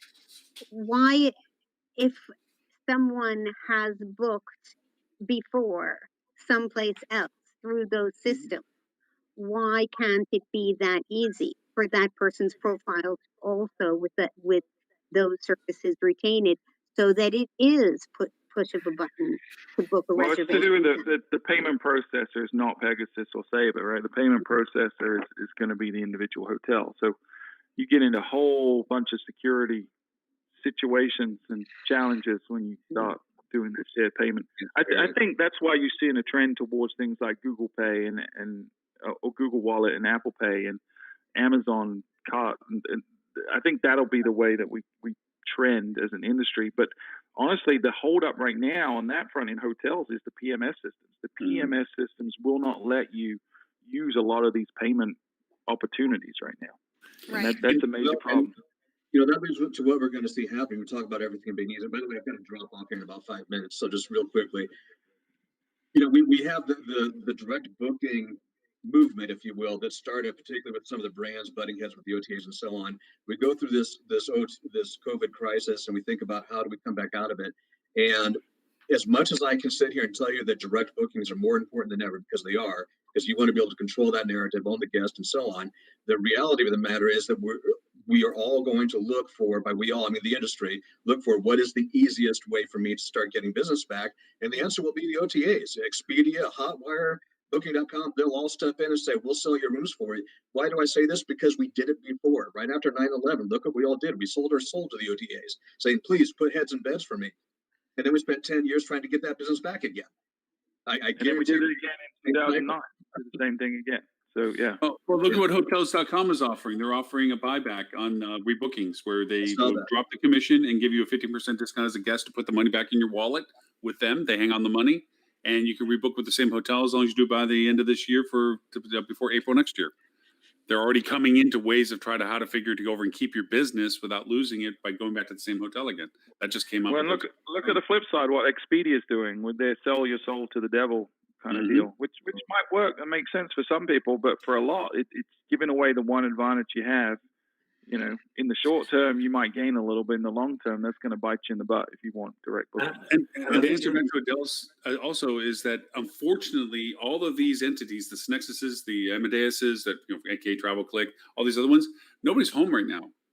They've let so many people go that their status is the same as it was before it all happened, and nothing's being improved or fixed on or put together based on the new demands. So even if it's like a brilliant idea that you have, which is true, why can't we do this? There's nobody building it. And the brands are just as bad. Nobody in the brand is at home right now to even do this fundamental stuff. So everything is just sitting on a shelf the way it was from before. And these other little new industries, like field travel, who are, dominating the world, are coming up with solutions on how to do some things that aren't being done by the other providers because it's a necessary demand right now. This is, touchless, keyless entry, touchless payments, be able to go over and make reservations at restaurants without having to deal with somebody that goes, yeah, what you want, how many people, be able to do it online and say, boom, I got to go there and I want to get something, What I find really interesting though is the mindset of the hotel industry with the OTAs. Ben and I have had this conversation so many times that, because we're digital marketing specialists, we know what the internet can do. We've done it in so many other industry sectors before we joined this industry. We know what's capable. We know what's possible. And we've sat there and said before, you don't need the OTAs as much as you think you do. Even right now, even in this crisis. And we've just signed a brand new hotel to us. It's an amazing hotel. We're really looking forward to working with them. It happened to be one I went to visit face-to-face, but that's a different story. But this hotel has actually turned round and said, we're not using OTAs. And for the month of July, since we've opened up here in the UK, their occupancy level is higher this July than it was the same period last year when they were using OTAs. Their ADR is higher. The length of stay is up. Now, yeah, fair enough. A lot of that's going to be part of furlough, the whole COVID-19 situation. But I went to another hotel, literally within a mile of this same hotel, to talk about the same things. And they're not even open yet. And they're August when they're opening up. It looks terrible. It looks absolutely terrible. And they're trying. Their strategy was to just go to the OTAs. Just put it all through the OTAs and see. But everyone's trying to do that. Everyone's trying to do that, and everyone's trying to compete for the space on the OTAs. So someone who's doing something different, going direct, getting the message out there, because no hotels are actually advertising on the direct platforms like Google, Bing, MetaSearch, whatever it would be. The cost per clicks are cheaper, and there's less competition right now. This is not rocket science. This is very simple. Loads of people going to one place, fighting for heads and beds and eyeball attention. Not very many people going over here, and it's cheaper. But it's trying to convince somebody to open up their wallet and actually take that gamble and take that risk. And it's easy for me to say because we've done it, we see it. Ben and I would say we're definitely going to. We already know what the results are going to be, but I know with this chap, he's got another hotel. There are only 2 independents. He's got another hotel. We're going to start trialing MetaSearch with him, and I said, are you using OTAs yet? There, he said, yeah. He said, do you want me to stop? I'm like, what? Okay. I said, yeah, I do. Yeah, okay, let's try it. So he's going to stop using MetaSearch, and we know that the case study for that is going to be absolutely phenomenal. It's in the heart of the Lake District. It's fantastic. Speaking of MetaSearch, team, before we lose you, since you are the founding founder of 2 organizations right now, where is it they can find you and know more about you?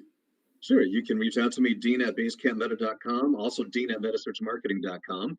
Difference between those two, basecampmeta.com is really designed for training purposes, particularly for hoteliers and digital agencies to how to use MetaSearch. Our metasearchmarketing.com is designed for helping hoteliers to actually run their MetaSearch programs and getting you connected with the right vendors, such as Tris and Ben over here, and people that can actually help you run those programs and get you to the right technology stack. Have a great weekend, everybody. We'll see you next week. Dean, thank you. Bye, buddy. I also didn't want to lose a chance I don't want to lose Lily before this one. There's 2 articles that I wanted to ask you to talk about a little bit. Was the length of stay strategy article and the hotel pricing article. And the reason I brought this up, I think I sent it to everybody from a quarantine I was on with BC, British Columbia, HSMI chapter. Amadeus was very nice. Anthony Wu, great guy. I complained about the fact that so many people were laid off and so forth. He's one of the people that have been retained, and he's really trying to rethink data usage, data functionality, and so forth. And with Canada being locked down and domestic travel only, he's been sharing a lot of really cool data. And I sent that over to everybody, I think, from our group here. And one of the things was talking about how the pricing strategy is, everyone was maintaining pricing, and now it seems to be going down. Like they're trying to do I wouldn't say stupid thing, the not so brilliant thing of reducing prices to try to inspire demand cycle. And I know that, Lily, you've been an advocate of do not touch your rate, or don't try to think you have to discount your rate, I should say, to compensate for the demand shift. So between those 2 conversations, before I lost you, I want to make sure you were able to hit both of those. It's like, how does length of stay play into this? And how does rate variations play into this?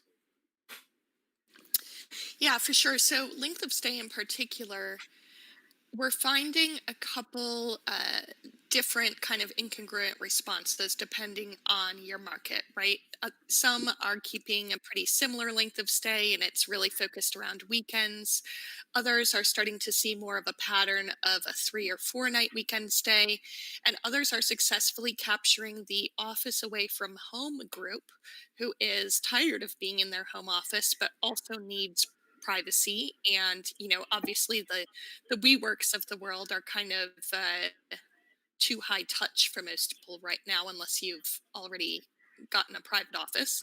So those who really want to get out an office separately are coming in for 5-night stays midweek. So really my best advice around that is to watch your own trends over the past couple of months, because when you look at using length of stay restrictions as a tool, number one, you never restrict unless you expect to sell out. So the only time to use a restriction is when you have more demand than your capacity can handle. But if you are in that scenario, and I know a lot of luxury resorts right now are actually in that scenario, they're raising rates even well over last year's rates, and they can't slow down demand because people are desperate to get out to these activity, luxury, spread out kind of destinations. But if you see that you have enough capacity to be at 150%, for example, based on the demand that's coming in, then how many of those are 2-night stays versus 3-night stays or 4-night stays, and use that data to set the right strategy for your length of stay. And to your point on rate, I know you didn't mean it that way, but I wouldn't say it's a don't touch your rate. It's more that you have to be on top of those rates to adjust to the changing market conditions, but don't suddenly be, the lowest rate, and maintain your positioning in the market, and know that if your comp set drops to 89, 99 doesn't necessarily put you out of the running if you have a proper marketing behind it that allows you to set yourself apart from a value proposition. Now, if they're at 99 and you're at 104, oddly enough, psychology being what it is, that can put you out of the running.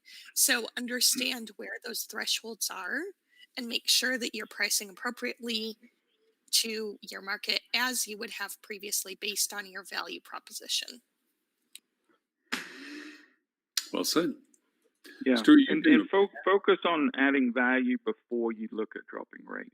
Like if you have the choice, always look at what can I add, what incentives can I give to people, and that might be food and beverage credit. There's a lot of things you could add depending on your situation, but we're seeing that along with reassurance of the safety protocols seems to be able to gain a higher rate right now if you add something versus slashing rates. But it's funny, back on episode 149 of the Fuel podcast, Lily was on, and we were talking about rate, and her number one rule, she did the 5 tips, which is still very relevant, and the number one tip was don't lower your rate. And then we talked about that for a while, and then her number 2 was number 1's a myth, so ignore what we just said, because sometimes you do have to lower your rate, and it really is about your unique situation, your comp set, your market, your audience, all those things. Let me ask you a question. I'm very proud of the fact that podcast is still relevant, because that's hard to do amazing. these days. Yeah, right. That's the truth. So let me ask something. There's been some pushback from the properties that they are being challenged on their rates because their service profiles have changed. There is no buffet breakfasts anymore. There is not the daily cleanings of rooms, and people see that as a cost savings to the hotel. And we try to counter that by saying yes, but the PPE requirements and the other things that we've had to adopt and so forth, and packaging and so forth, compensate for some of that stuff. How does that discussion roll out for everyone in the sense of, okay, so we're not giving a buffet, but we're giving you a grab and go. We don't have, whatever. Sorry. We've done that. We've tried to encourage folks to replace value, and it's not apples to apples, and sometimes it can be perceived differently. But sometimes opportunity arises from that. And I think I mentioned this on the show before. We've had a handful of properties that are seeing massive increases in F&B sales because they've gone from a buffet to a grab and go or some kind of boxed breakfast that they supply either to the door, or you can come pick up from the front desk, but it's included in the rate. So the guest is saying, okay, well, breakfast is still included, but they're not stuffing their face on like 500 rashers of bacon like they do at a buffet, and then not eating, skipping lunch and just going out to a seafood buffet for dinner. So they're seeing that lunch sales are up through the roof, and even dinner sales it's a knock on as well. So I think you got to look at the big picture of what is my share of wallet of the guest, not just from the room, but from my ancillary services as well, and look at it from that perspective. And maybe there is an argument to lower rate if you feel like you're going to get it back from the second wallet. But you've also got a mindset thing as well, haven't you? If you've got a lot of leisure travel coming to your property right now, we're going back to some of the things we were talking about there, and we've constantly talked about the cleanliness.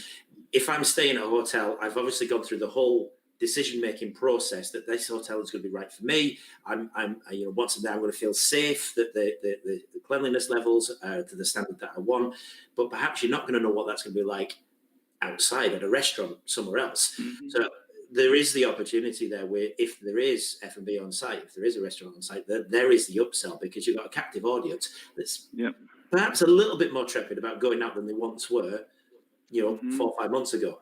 So it doesn't surprise me that F&B is going up. In actual fact, should really be pushing, trying to get more out of that, or wherever you can with whatever opportunity. Which is where that value proposition can come in, because we've seen, and it's different than couponing, but it's similar in a way in that if you give some kind of credit towards on property F&B, it gets more participation. So I think that's the kind of thing you should be playing with right now, and before you drop rate. It's interesting too about restaurants. One of the other drawbacks, not just with cleanliness, but accuracy of information, because I feel like, your individual restaurants aren't necessarily doing as good of a job with their Google My Business listings and things like that. And I've seen both sides of things, either restaurants saying they're not open for dine-in, but they actually are, or that they are open for dine-in and they're actually not. And it's specifically, okay, we're open for dine-in, but we're not open for this. And so it's frustrating to feel like you could show up at a restaurant that's maybe you selected it for something specific that you're craving. You've gone a little out of your way to get there, and now you can't even really eat there. So Mhm. you feel like you have to call ahead for everything, whereas otherwise the information's right there at your fingertips. And again, it comes down to not just making it clean and safe, but making it easy for the guest to make a decision where you're not adding stress. Nobody wants to go on a vacation and be more stressed than they were when they were at home. Clean, safe, and accurate. I Yeah. think is what I'm looking for. Yeah, Mhm. that's been pretty much the progress of communication that we've been trying to lean on to. Now, talking about a little bit of advanced dialogue, and it kind of is funny because Robert sent this article out, which was the extra places Netflix tourism sites, the one that he talks about, where people are grabbing these unique places to go peek and poke at because they're a fan of a particular show or something like this. It's ironic that it came up when he put this article, because when I was first having a discussion with the sales team of a client, they approached it very traditionally, like, okay, well, these groups aren't traveling and I can't get this. Everything was why I can't, they won't, they aren't, they're not doing. And then we start talking about, well, what do you do around there? What's still, if somebody just wanted to go drive around, if you talk to a lot of people right now, a lot of people are just getting in the car and driving around. Just, you know what? I just got to get out of the house or something. I want to go drive around, at least around here we are. And that same thing echoed from them. And all of a sudden they started thinking about the wineries, the farmers markets, the little parks to go to, the places that are low density places. And then they just started writing stuff, more and more stuff on the board. And they're like, well, wait a minute, didn't that TV show do such and such next door? And all of a sudden they start coming with these crazy things of like, if I'm here at the hotel, because we just to predicate this, we had a little bit of advanced conversation. First thing is talking about what you're doing for cleanliness. The second thing is what is available for you for your basic needs, like what restaurants are open, meal periods, and so forth. Third is what's available for you to do if you're in the market. Like if you're wanting to go to the museum, you have to make a reservation perhaps or something, that kind of information. And then the fourth is if you're in the market, what is it you might want to do other than what is available? What might you want to do? And that's where this conversation came out of was, okay, I'm there for whatever reasons I have to travel for or desire to travel. What do I want to do? And there's like these great driving around things or, see this or see, and not necessarily having to get out of the car, or if you do, it's a low density, good distance, masks included, whatever it is. It just started creating this list of stuff. And that interesting article was, about, hey, some people want to go see where certain shows were made. I mean, my wife is still a huge fan of Bloodline, which is, we live down in the Florida Keys, and she wants to go down and see all the places they did the video shooting, even though we live there, we know where they were. She wants to go see them again. Okay, so we'll go drive and see what it looks like, But those are all different little reasons why people might want to stay with you. Yep. Yeah, one of the biggest untapped resources in hotel marketing is your consumer database.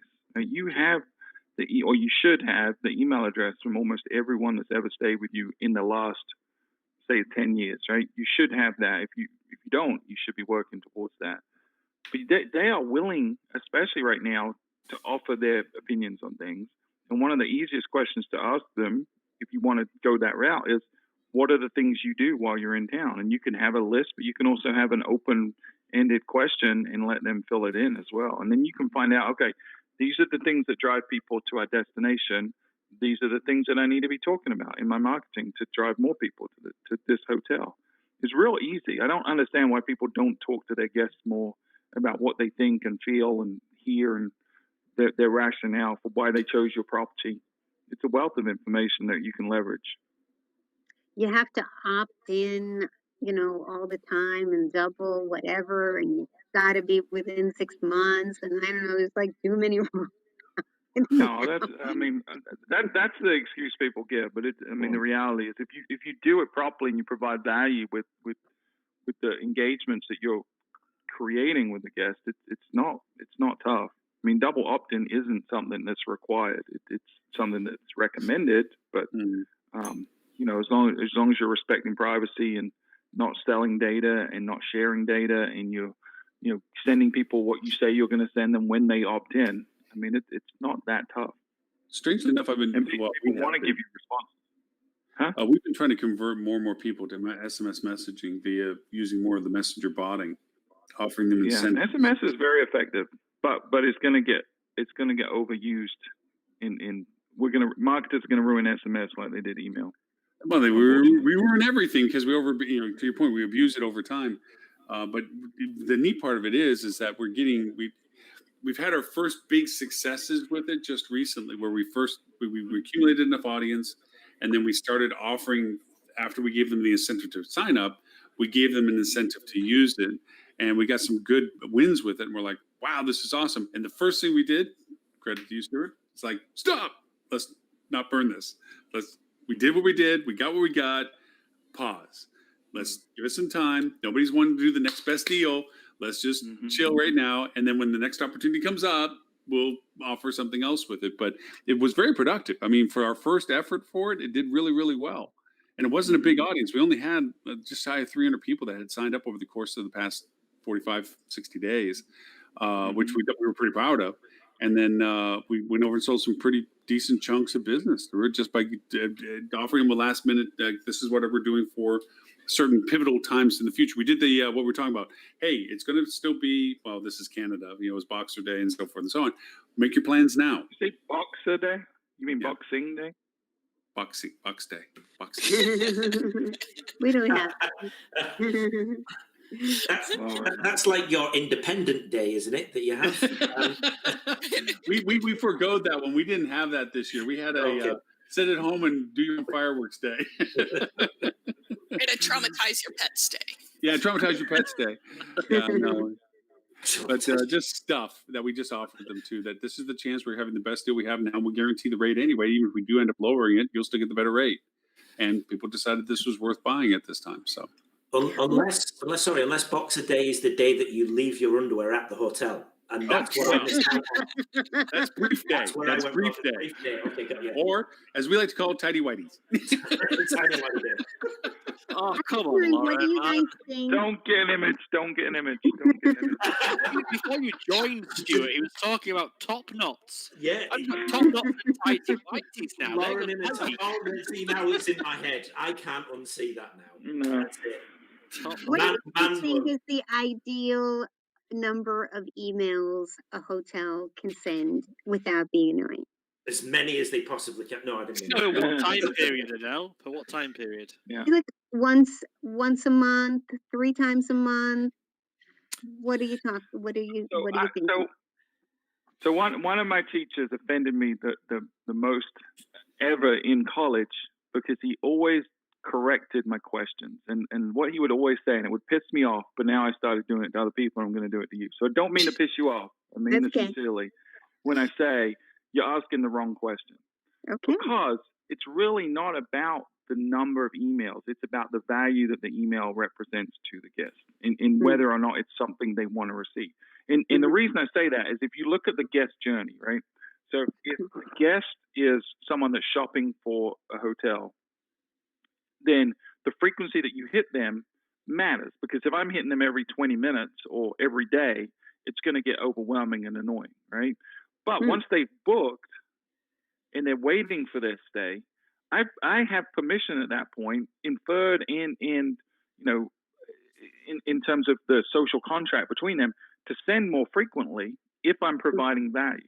But if say they're coming in 2 weeks' time and I send them 5 emails in that 2-week period, but every single one of them gives them valuable information that is going to improve their experience, they're going to say, I love every one of those emails and send me more of that stuff. But if I only send them 3 and every one of them is just trying to hit them on the head with upsells and cross-sells and it's self-centered for me as a property, they're going to say, don't send me that much, right? So it's not about how many you send. It's about the quality of the content that you send. And is it something you're sending that benefits the guest instead of benefiting the hotel? I mean, it can benefit the hotel, but as a byproduct of benefiting the guest. There's also a timing issue. Sorry, Lily. Were you going to say the same? I was going to say that there's a timing issue. Essentially, partly that, and also, there's a resort that I was working with, and so I was automatically on their email distribution after having made some test reservations. And so I asked them, because I would hear from them maybe every 2 or 3 weeks, right? Which is fine. But every time I would get 2 or 3 emails within 30 minutes that were different. And so I asked them about it. I was like, what's going on? It looks like these campaigns are maybe being pushed out more than once at a time. And they said, oh, no, we have different target lists. So there's, our leisure guest list and our meeting planner list and blah, blah, blah. And I was like, okay, but I'm on all 3 and you're pushing them all out simultaneously. Maybe I could be targeted with more than one, but they shouldn't all then go out on the same day. If you're already going every 2 or 3 weeks, maybe have one leisure focus this week and one meeting focus the next week, because otherwise I'm like, I just feel like there's an error and I'm getting spammed. Yeah, that's just lazy and bad marketing. And bad marketers ruin it for the rest of us, for sure. Yeah, and I think similarly to the point that Lily was mentioning there about the timing as well, it all depends on what the intent of the email is, as Stuart was saying here. If it's an informative email, great, that's fine. You can probably get away with that a little bit more often. In terms of frequency, in terms of timing of when you send it, that is just as important as is the frequency of the email being sent. Cart abandonment, for example. If you get through to the booking engine and you put in your email address, but then you don't actually make a booking, we know that there's a level of intent, and even with GDPR, you can use that email because there is a legitimate interest, and there's somebody shown a genuine interest, and you've got the almost to the perfect point of booking, but stop. So you've got intent. If you hit somebody with an email, if you send an email out to somebody there, giving them an additional value, why they should come back, whether it's a discount, whether it's a valued ad, whatever it may be, they may have got to that point because they're, the booking engine may be, not terribly optimized, shall we say, and you're only giving them a price right at the very end. So I'm going through all of that because I'm trying to find a price for your hotel versus the price of 3 others in the area. Now, if you get an email, a cart abandonment email sent to them within 24 hours, or you test the times, it could be within an hour, it could be within 24 hours, it could be within 48, whatever it may be. But if you actually send that email out with the valued ad, you're then targeting that person who's kind of sat on the fence and still making their decision about which in the comp set am I going to stay in? And that's their comp set, I suppose, maybe not necessarily yours. You give them that extra value to come. This is still simple remarketing 101. The chances are they're going to book via that email, and they're going to come back because you're giving them that extra incentive to come back. That's why, Ben and I, Lauren, anyone else who does this, even Stuart at Fuel and your team. That's why remarketing works. But it's all about the timing of that message. But if you then keep hitting them with constant messages for the next 3 weeks after it, well, chances are they've probably booked, and all you're doing is annoying somebody, and it's probably not legitimate interest anymore. You shouldn't really be hitting that person as many times. So it's about timing and frequency. Yeah, one of the things we always look at is this is a relationship, right, between you as the business and the guest. And every interaction you have with them in person and digitally has an opportunity to improve that relationship and tighten it, or to weaken the relationship. Yeah. And so every email you send, you need to think, what is this doing to the relationship? Just like if they were standing at my front desk, how would I talk to them? What would be appropriate to talk to them about right now? If they're standing here and I start preaching to them about buying a timeshare while I'm in front of me and it's going to negatively impact their relationship, then I probably shouldn't be doing that and selling something else to them on email. So think of it as a one-to-one relationship.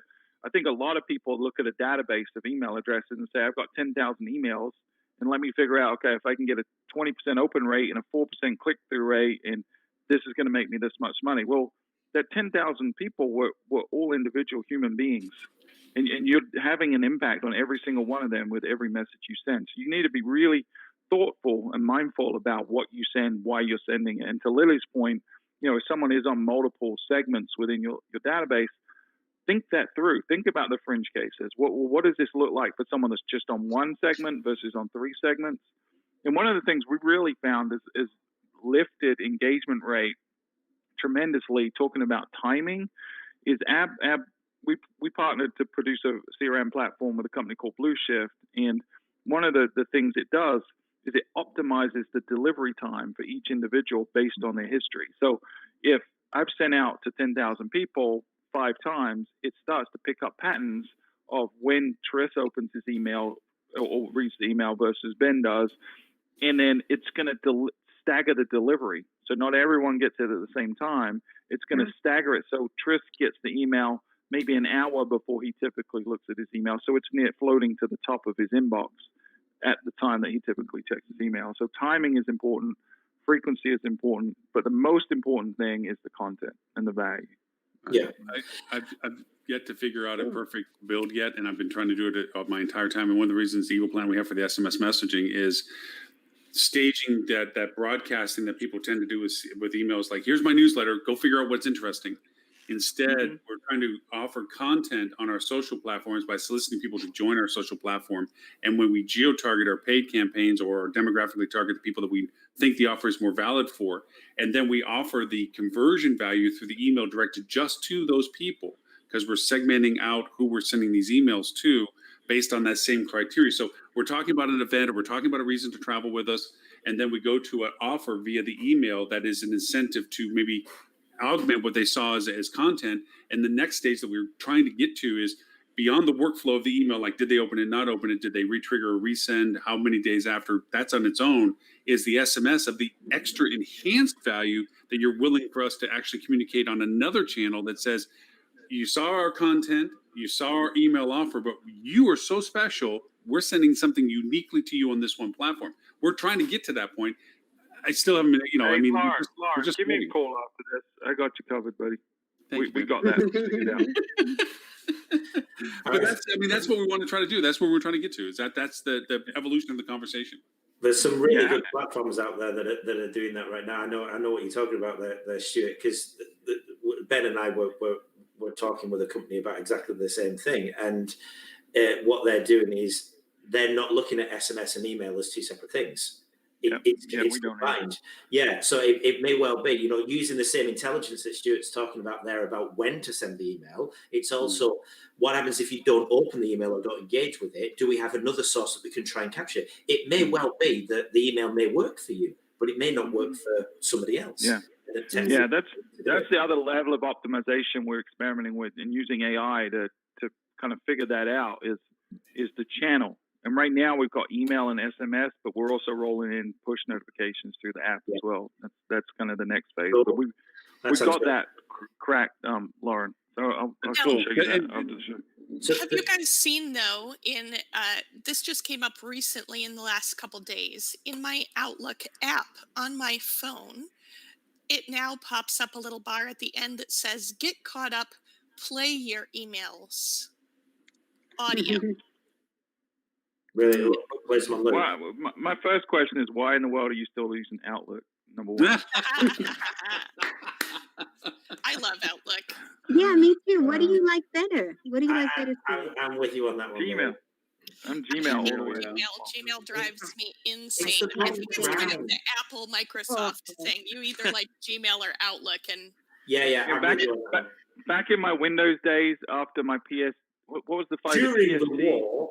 After the Outlook file got too big and Outlook would crash, and there was no way to recover it other than truncating a bunch of emails for the third time, I swore off of Outlook. Never going to touch it. I haven't had those problems in years. Virginia made a good point in the chat. The Domino Speech is doing a great job, but yes, they are. They are looking at multi-level platform communications and so forth. And here, just as a nutshell, going back to almost the nexus of the beginning of the conversation, this is the advanced dialogue you don't see in the chatter that's out there right now. And I'm not trying to tout our show, but this is not the dialogue you're hearing. But it's awesome. We're not touting the show, but it's awesome. Yeah. Tell all your friends. This is the nuance of not just sending emails. Like what people out there are saying, oh, you should send out emails to your database. That's the 101 stuff that's still floating out there in white noise. It's that's nice, but that's not what fixes now. That's the genesis of all this conversation. This is, you do that and this and this and this, and these are the variations to it. That's the dialogue that needs to get infused in more dialogue out there. Hey guys, I got to jump. We've got a wicked thunderstorm just came through, and there's hail coming in through one of my windows. So I got to go investigate. Hey, so real quick, Fuel Travel, where they find you, all that stuff. FuelTravel.com. Yeah, if you want a kick-ass CRM mobile app booking engine, that's the place to go. FuelTravel.com. Keyless entry. Keyless-centric. Don't forget. And award-winning podcast. Contactless is the buzzword that everyone's using and searching for. Contactless app. That's what we got. We got you covered. FuelTravel.com. And listen to the podcast. Lily's been on it. We're recording one with Tim Peter. He's not good enough to show up for this show anymore, but he is going to be on our podcast. All right, Stuart. Watch out for the hail. Good, dude. Yeah, see you guys. Bye. Nice, Stuart. There is one more thing I wanted to quickly mention about the email side of things, and that is we seem to get it as, we've got an email list, here you go, and that list remains forever and a day, and we'll just keep adding more to it. Well, actually, sometimes you need to, it's a living, breathing thing. You have to cull it. You have to, if you're not getting any engagement from somebody, and, you've sent X amount of emails out there, and that'll be different for different hotels, different reasons why you send them out. And if you're just not getting any opens, you're not getting any engagement with it, don't send them another email. Because again, you're wasting an email, and we know on the volume, you pay by volume with these things. But two, you're just potentially annoying somebody. They may well come back to your property, they may well come back and use your service, but they might not want to do it via email. So get rid of them. Don't think of it as a static email list. That list will vary by the week, by the email that's been sent out, by the frequency and the amount of emails that have been sent out. I used to, and I would also recommend to add to that is that I call those zombie lists, is that I would try another channel to them to communicate with. I would try to do it as a retarget on Facebook. If they're not responding to the emails, would they respond via the other channel? And even then, I wouldn't throw them away. I put them on a shelf saying, why did I get that list? Was it because they stayed with me during a certain time of year? Well, obviously, if they're not listening to me for anything else, maybe I try one more time that time of year next year and see if they want to come back to hearing me. If after that, I think I got them and I can't do anything more with them, I've tried every other channel, maybe that's the time to retire them permanently at that point. Yeah, you can upload those lists into digital marketing platforms, like Google. Yeah, lookalike audiences, custom audiences, absolutely. Customer match and all sorts. You can target people based on their email, because Google and Facebook, being the sneaky devils that they are, whenever you log into Google now, you use an email address to log in, and it doesn't. Very rarely does it log you out. When you go to Google search and it's showing you the results for whatever you've typed in there, it may not necessarily be targeting you based on the keyword that you've gone in, because because the search is right for you. It may well be that they're targeting you on 1,001 demographics, including your email being on a list of someone who's actually wanting to get there, because the message that I display to you can be different. And Ben was really good with this, with something that's called remarketing lists for search ads.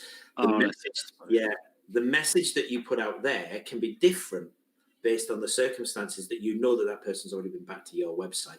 And well, I don't want to steal your thunder. If you want to give it away, there you go. If I had $1 to spend on search marketing, if I had a cent to spend on search marketing, it would be branded RLSAs.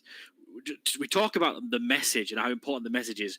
We 2.5, 3 years ago got this right completely by accident, and we ended up getting 40, 50, 60. It was accident, dude. It was very great minds thinking, buddy. Come on. As part of the wonder that we are. I'm thinking blind pig in a turnip, but that's just me. I don't know. We were not drunk in a bar like all our ideas start.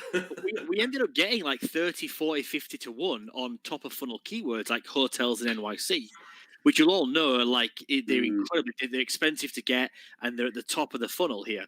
What we ended up doing, and I can name the hotel because it's not an independent anymore. It's called the Quinn in New York, which is now a timeshare Hilton Grand Vacations property, which is not a waste of it at all. It's a lovely, lovely place. 2 blocks down from Central Park. And what we did was the messaging, the original vanilla SEM, if you will, was 5-star options, luxury, etc., etc. When you went to the website, you were added, but didn't convert. You were added to our remarketing audience, and as part of the RLSA campaign, if you searched the name of the hotel, any of their comp set, or went back to the top of funnel, you were presented with still interested in the Quinn. How about 25% off, 20% off, 15% off your stay? And it was like fish in a barrel because the message spoke to that person. I imagine if I was, oh God, I don't know where hotels in NYC. Bam, still, well, I guess I am sort of interested in it. I spent the time looking through the website, so I still am, and I still need to go to New York City. And 25% doesn't sound bad. And we ended up getting insane ROIs. It was brilliant, and it was a genuine accident. That was smart. And I say to everybody that listens, if you have $1, RLSA is for your own brand. And everyone's response is, well, why should I be RLSA in my own brand? I should have to protect my. If you have $1 and somebody's been to your website and then gone back to Google and then typed in your brand name again, they're invested in your website. They've had a look at your hotel and they're still interested. God knows why they've not just typed the URL into the browser, but they've searched again. You are the last bastion against the OTAs. That is the very last chance you can get their grubby, sticky little hands off your hotel. It's by personalized messaging led with audiences for people who are searching for your brand. That's what I do with $2, and I'll tell you another story. We're going to only do that with drinks.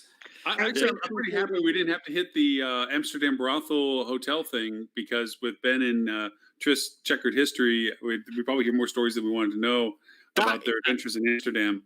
I think what my colleague is trying to say is that Ben and Tris are well travelled and have experienced many of what Europe has to offer. Such as the fine delights of Amsterdam. Including but not limited to the food. I do have to say, though, I'm a little surprised because my wife is Dutch and my family, her family lives over there, so we come visit. The whole thing in the article that said that they were stopping tourists from taking pictures, that's been in existence for a really long time. Because when I was over there, my brother-in-law quickly, I'm around there like a tourist, and he's like, no, the guys will come out and kick your ass butt if they see you're taking pictures of the place. So I'm like, look at this, So yeah, that's been around for a while. Yeah, no more of that. That's a solid no, Negatron. Yeah, but they're going to revamp the neighborhood, I guess, but we'll see. But and the boop was pretty good too. So thanks to Robert for his list. I think we covered a good portion of them about the dialogue and so forth. And thank you all for the additional contents and comments and so forth. As a possibility, because with Robert being as busy as he is and his ladies with the list, I was wondering whether we wanted to try to shift things up in the future. And I'll send this out in an email to everybody, whether we want to bring a topic of interest ourselves that we want to bring to the conversation, just as a, hey, you know what, all of us have one in the holster for, this is what I want to talk about, nothing against Robert's list. He does a wonderful list and it's great information. I just don't often want to shoot just from the hip that we're looking at it within minutes of talking about it, when there's sometimes some really good stuff in those that we don't, go back and go, oh, I wish I had talked about that instead. So I'm wondering whether we just want to shift it up a little bit, since we have good diversity of our co-hosts, that we may just bring one ourselves and say, hey, this is something I want to make sure I'd love to hit and take one at a time. I thought that was the shameless plugs that we were already doing. Stuart doesn't want to talk about always have shameless plugs. I mean, that's a given. But no, just the topic stuff, because we have an amazing diversity of co-hosts, and it's from all disciplines and aspects and everything else. And we're not out to one up each other. Although when Stuart's on, we just got to go over and trounce him, or add either. But I don't know, just as a thought, I'll throw it around the emails in the next week or so, see if you're interested in just bring this. You guys, Ben and Tris, you guys are putting some really cool content into LinkedIn and posts and stuff. And I know there's some really cool articles you guys floated up there. Adele, you're coming up with some. I mean, just your insights are always keen. Lily, you're coming up with some great content with Think Up right now. I mean, it's like I'm clicking like on everything you're popping up there, and I'm wondering, you read halfway through and you're like, yeah, this is good. I like this. Yeah, I find that I'm turning into a Lily fanboy. I really am on LinkedIn. Yeah, right? I am not stalking you. Thank you. Yeah. So, and then when she sends me over the podcast to do the editing, I listen to the podcast. I mean, it's literally my chance to listen to the podcast. So putting content everywhere, and then on and on with everybody else. I mean, honestly, Stuart and what Field Travel they put out and everything. So we seem to have this nice self-generated content, or at least referral to things that we find of value and interest. And like I said, Robert puts out some great stuff, and we'll always feature Robert's stuff, and we'll always make sure that everybody understands where to get it and everything. But to our own, we can bring our own things to it as well. So I'll throw that in an email forward. So with that in mind, Ms. Lily Mockman, if people want to know more about you, Think Steps Enterprise, or TCRM services, where is it they can find you? First off, I just want to congratulate you for so many consecutive weeks of saying both names correctly. I got it right. It takes me only 5 years, so we're good. Well, you can find us at tcrmservices.com for all things excellence in day-to-day revenue management. Or if you're not sure whether or not to bring your staff back and you just need a month-to-month solution, that's TCRM for you. ThinkUpEnterprises.com, you can find all things consulting, help selecting the right technology, assessments to help you hit the next level in revenue and profitability and sales and marketing convergence. And of course, the podcast that Lauren is referring to is there as well. Ben, other than being totally impressed that you read books, which Just revelation for me today. I'm like, oh my gosh. But I could give you a podcast on books if you wanted to. It's the only thing that gets my children to leave me alone. If you don't get Minecraft out of my face, I'm going to tell you about War and Peace. If you don't get out of my damn face. So 3 and 6, you guys. 3 and 6 digital without this dishonesty. Hospitality marketing agency behind the smoke and mirrors, behind a curtain. We have no need to try and bamboozle you or talk about 147-day attribution windows. If you've ever smelled an ad, we won't take credit for that. It really is trying to pull back the curtain and be a little bit more open, transparent, and accountable with them. SEO, SEM, website, meta search, the whole 9 yards. And we're British. Now, are you as well. focusing in the EU only? Are you global, US? What do you like? You just fit, everywhere and anything? Global, baby. Global. Okay. Global, baby. Global, baby. Yeah. Got some interesting. We've got people in the USA. Yep. And we've got people in the UK and a little bit further over. And over in the Far East as well. We're expanding very rapidly. But taking on a couple of interesting clients this week, where we'll be able to say a little bit more about that next week. Trying not to smirk when I say that. Hey, Tris, anything to add to that other than, you dress nicer, smell nicer, we're groomed, and have nicer headphones, or, anything like that? I think you said it all for me, but to echo Lily's thoughts, I'm just really impressed. The difference between Ben and Tris, because Yeah. Like honestly, in our previous company, the CEO thought we were one person called Ben and Tris, which is fair. Which is fair because we were always referred to as Ben and Tris. Ben and Tris. Oh my gosh, that is good. Adele, I know there's a lot going on, and it says that aspire at reputation, so forth. What's going on? After 20 years of putting the library hotel collection on the top of the list on TripAdvisor and winning the #1 highest guest satisfaction ranked hotel in the world from Review Pro, I am now on a mission to help hotels around the world expedite their recovery with a reputation renovation. And I have a new website, aspirereputationmarketing.com, and you can even get a free assessment. Thanks, Lily, for the good idea. You can get a free assessment and initial consultation to put you on a road to 5-star reviews. That is awesome. I think your timing, I think mentioned it beforehand, the green room is absolutely excellent. Sorry, Adele, can I just ask, how many hotels did you have in the top 10 at one time? What was the most? Yeah. Well, of the 4 hotels in New York, they are today, 2020, #1, #2, #3, and #18. 10 years ago, they were #1, #2, #3, and #4. And they've pretty much all been in the top 10 for almost 15 years. Only in the past year did one slip out of the top 10. Fair dues. It's 511 hotels in New York, so I think that's pretty awesome. That's And amazing. Pretty awesome. Yeah, it's more than pretty awesome. Like, that's a horn that we'll be tooting. That's winning the lottery every week. the Aria Hotel in Budapest was #1 in Budapest within 3 months of opening. Has stayed there for 5 years and was also named the #1 hotel in the world on TripAdvisor for 2017 out of 1.1 million accommodations. The Aria Hotel Prague, which I helped launch, spent 18 months going back and forth from proud to put that on the list. It was the #1 hotel on Prague right away, and was named the #1 hotel in the #1 luxury hotel in the world on the TripAdvisor Traveler's Choice Awards a few years after opening. And even the hotel I stayed at when the Aria was construction site, that became #1 hotel in the world too. So Adele kind of knows something about this. I'm Yeah. not sure. I'm a little fuzzy, but I I'm don't thinking wanna- Adele might know a little bit about, culture and quality of service. Yeah, I'm I- on a limb on that one. I have to say Hold on. one more. The Hotel X Toronto isn't even completely finished yet, and it's already #4 in Toronto. So yay! Okay. See, I don't want to connect the dots, Adele, here, but you see, it seems like everything you touch turns to gold. On #1, I think. Adele Midas Gutman. I like that. Midas Marketing, new name. Yeah. Midas. Yeah, Yep. and as I said, it can happen in any classification of hotel, and it actually thrills me, as I said, to see juries take that great spot in the J.D. Powers Awards. Yep. So it's so satisfying to see that happen. It's brilliant to see you out doing this for other Yep. people, Adele.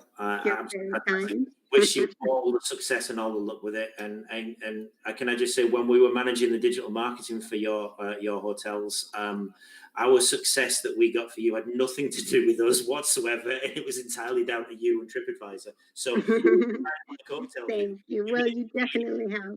So for us. It's like, do we need to market the best hotel in New York or the worst? Let's go with the best one. Yeah, let's go do that. Yeah, that should be easy to do. I mean, at least straight up front. But yeah, no, it's very true. And again, it goes back to showing the components of the. It's not changing landscape. It's more pronounced now that it's not just the marketing. It's just not the revenue management. It's just not the operations. It's just it's the culture. It's all the things working together in that process, and that's what makes kind of the dialogues that we have so much fun. It's because we're all approaching it from different angles of like, well, if you do this is great, but if everything else fails, that one thing doesn't succeed. So it's that accumulation of everything, and it is a real pleasure to have everybody be able to do that. So thank you all very much for that. If anyone wanted to play back all previous 258 episodes, including now the 259 of this, plus also we do the podcast, which is we do a quick recap plus tools and techniques. And then of course, Ben, you guys gonna do a podcast someday? I mean, you're kind of out of the club here. What's up with No, we will be, but we're unfortunately we're being too successful at the moment. Oh, I'm sorry. No. I'll have my secretary Lauren call your secretary, and we'll get all this. My ironed people, out. your people, some lunch. Hey, I'll take a private jet and we'll fly over together. I will. Middle seat's empty, of course. Can I just say, Ben, I'm not calling Lauren again. I am not your secretary. All right. I mean, you're dressed a bit like one, so that's fine. Well, but his high voice doesn't really sound like the girl you think he does. Thanks, Oh man. Lauren, where can people get in touch with you? hospitalitydigitalmarketing.com/live. That's where you get all the episodes, and hospitalitydigitalmarketing.com/podcast for the podcast. Yeah, that's the places for all the archives of the shows and everything else that's cool and fun, and all the links that we have for everything. And again, a tribute to Mr. Robert Cole for giving us a list. You can get this downloaded at or sign up for it to get it every week at bit.ly/rockcheetah, all lowercase. You can sign up and get the list of the links that you'll see in the show notes from that all as well. So with that in mind, ladies and gentlemen, thank you. Privilege of your time, and it's been a lot of fun for everybody else. Holly and everybody else that's been, and Lex and everybody else, and Tamara for your comments, Virginia for your comments, everyone else who participated. Not kind of quiet on the other channels, which was okay. Apologize for LinkedIn. Again, I think our bit rate is throwing us off when we do the simulcast, and it just doesn't do it on its own. So there will be a replay of LinkedIn, on LinkedIn, I should say, on Monday of the show. And I'll answer any emails that come out of that. And of course, we simulcast this on 11:30 Wednesday, Sydney time for the APAC group, and 11:30 a.m. London time as a repeat for the EU group, for those that may have missed the live broadcast today. So with that, thank you, everyone. And we'll see you all 11:30 Eastern U.S. time next week. Bye, everyone. Thank Bye, everyone. you. Bye, guys.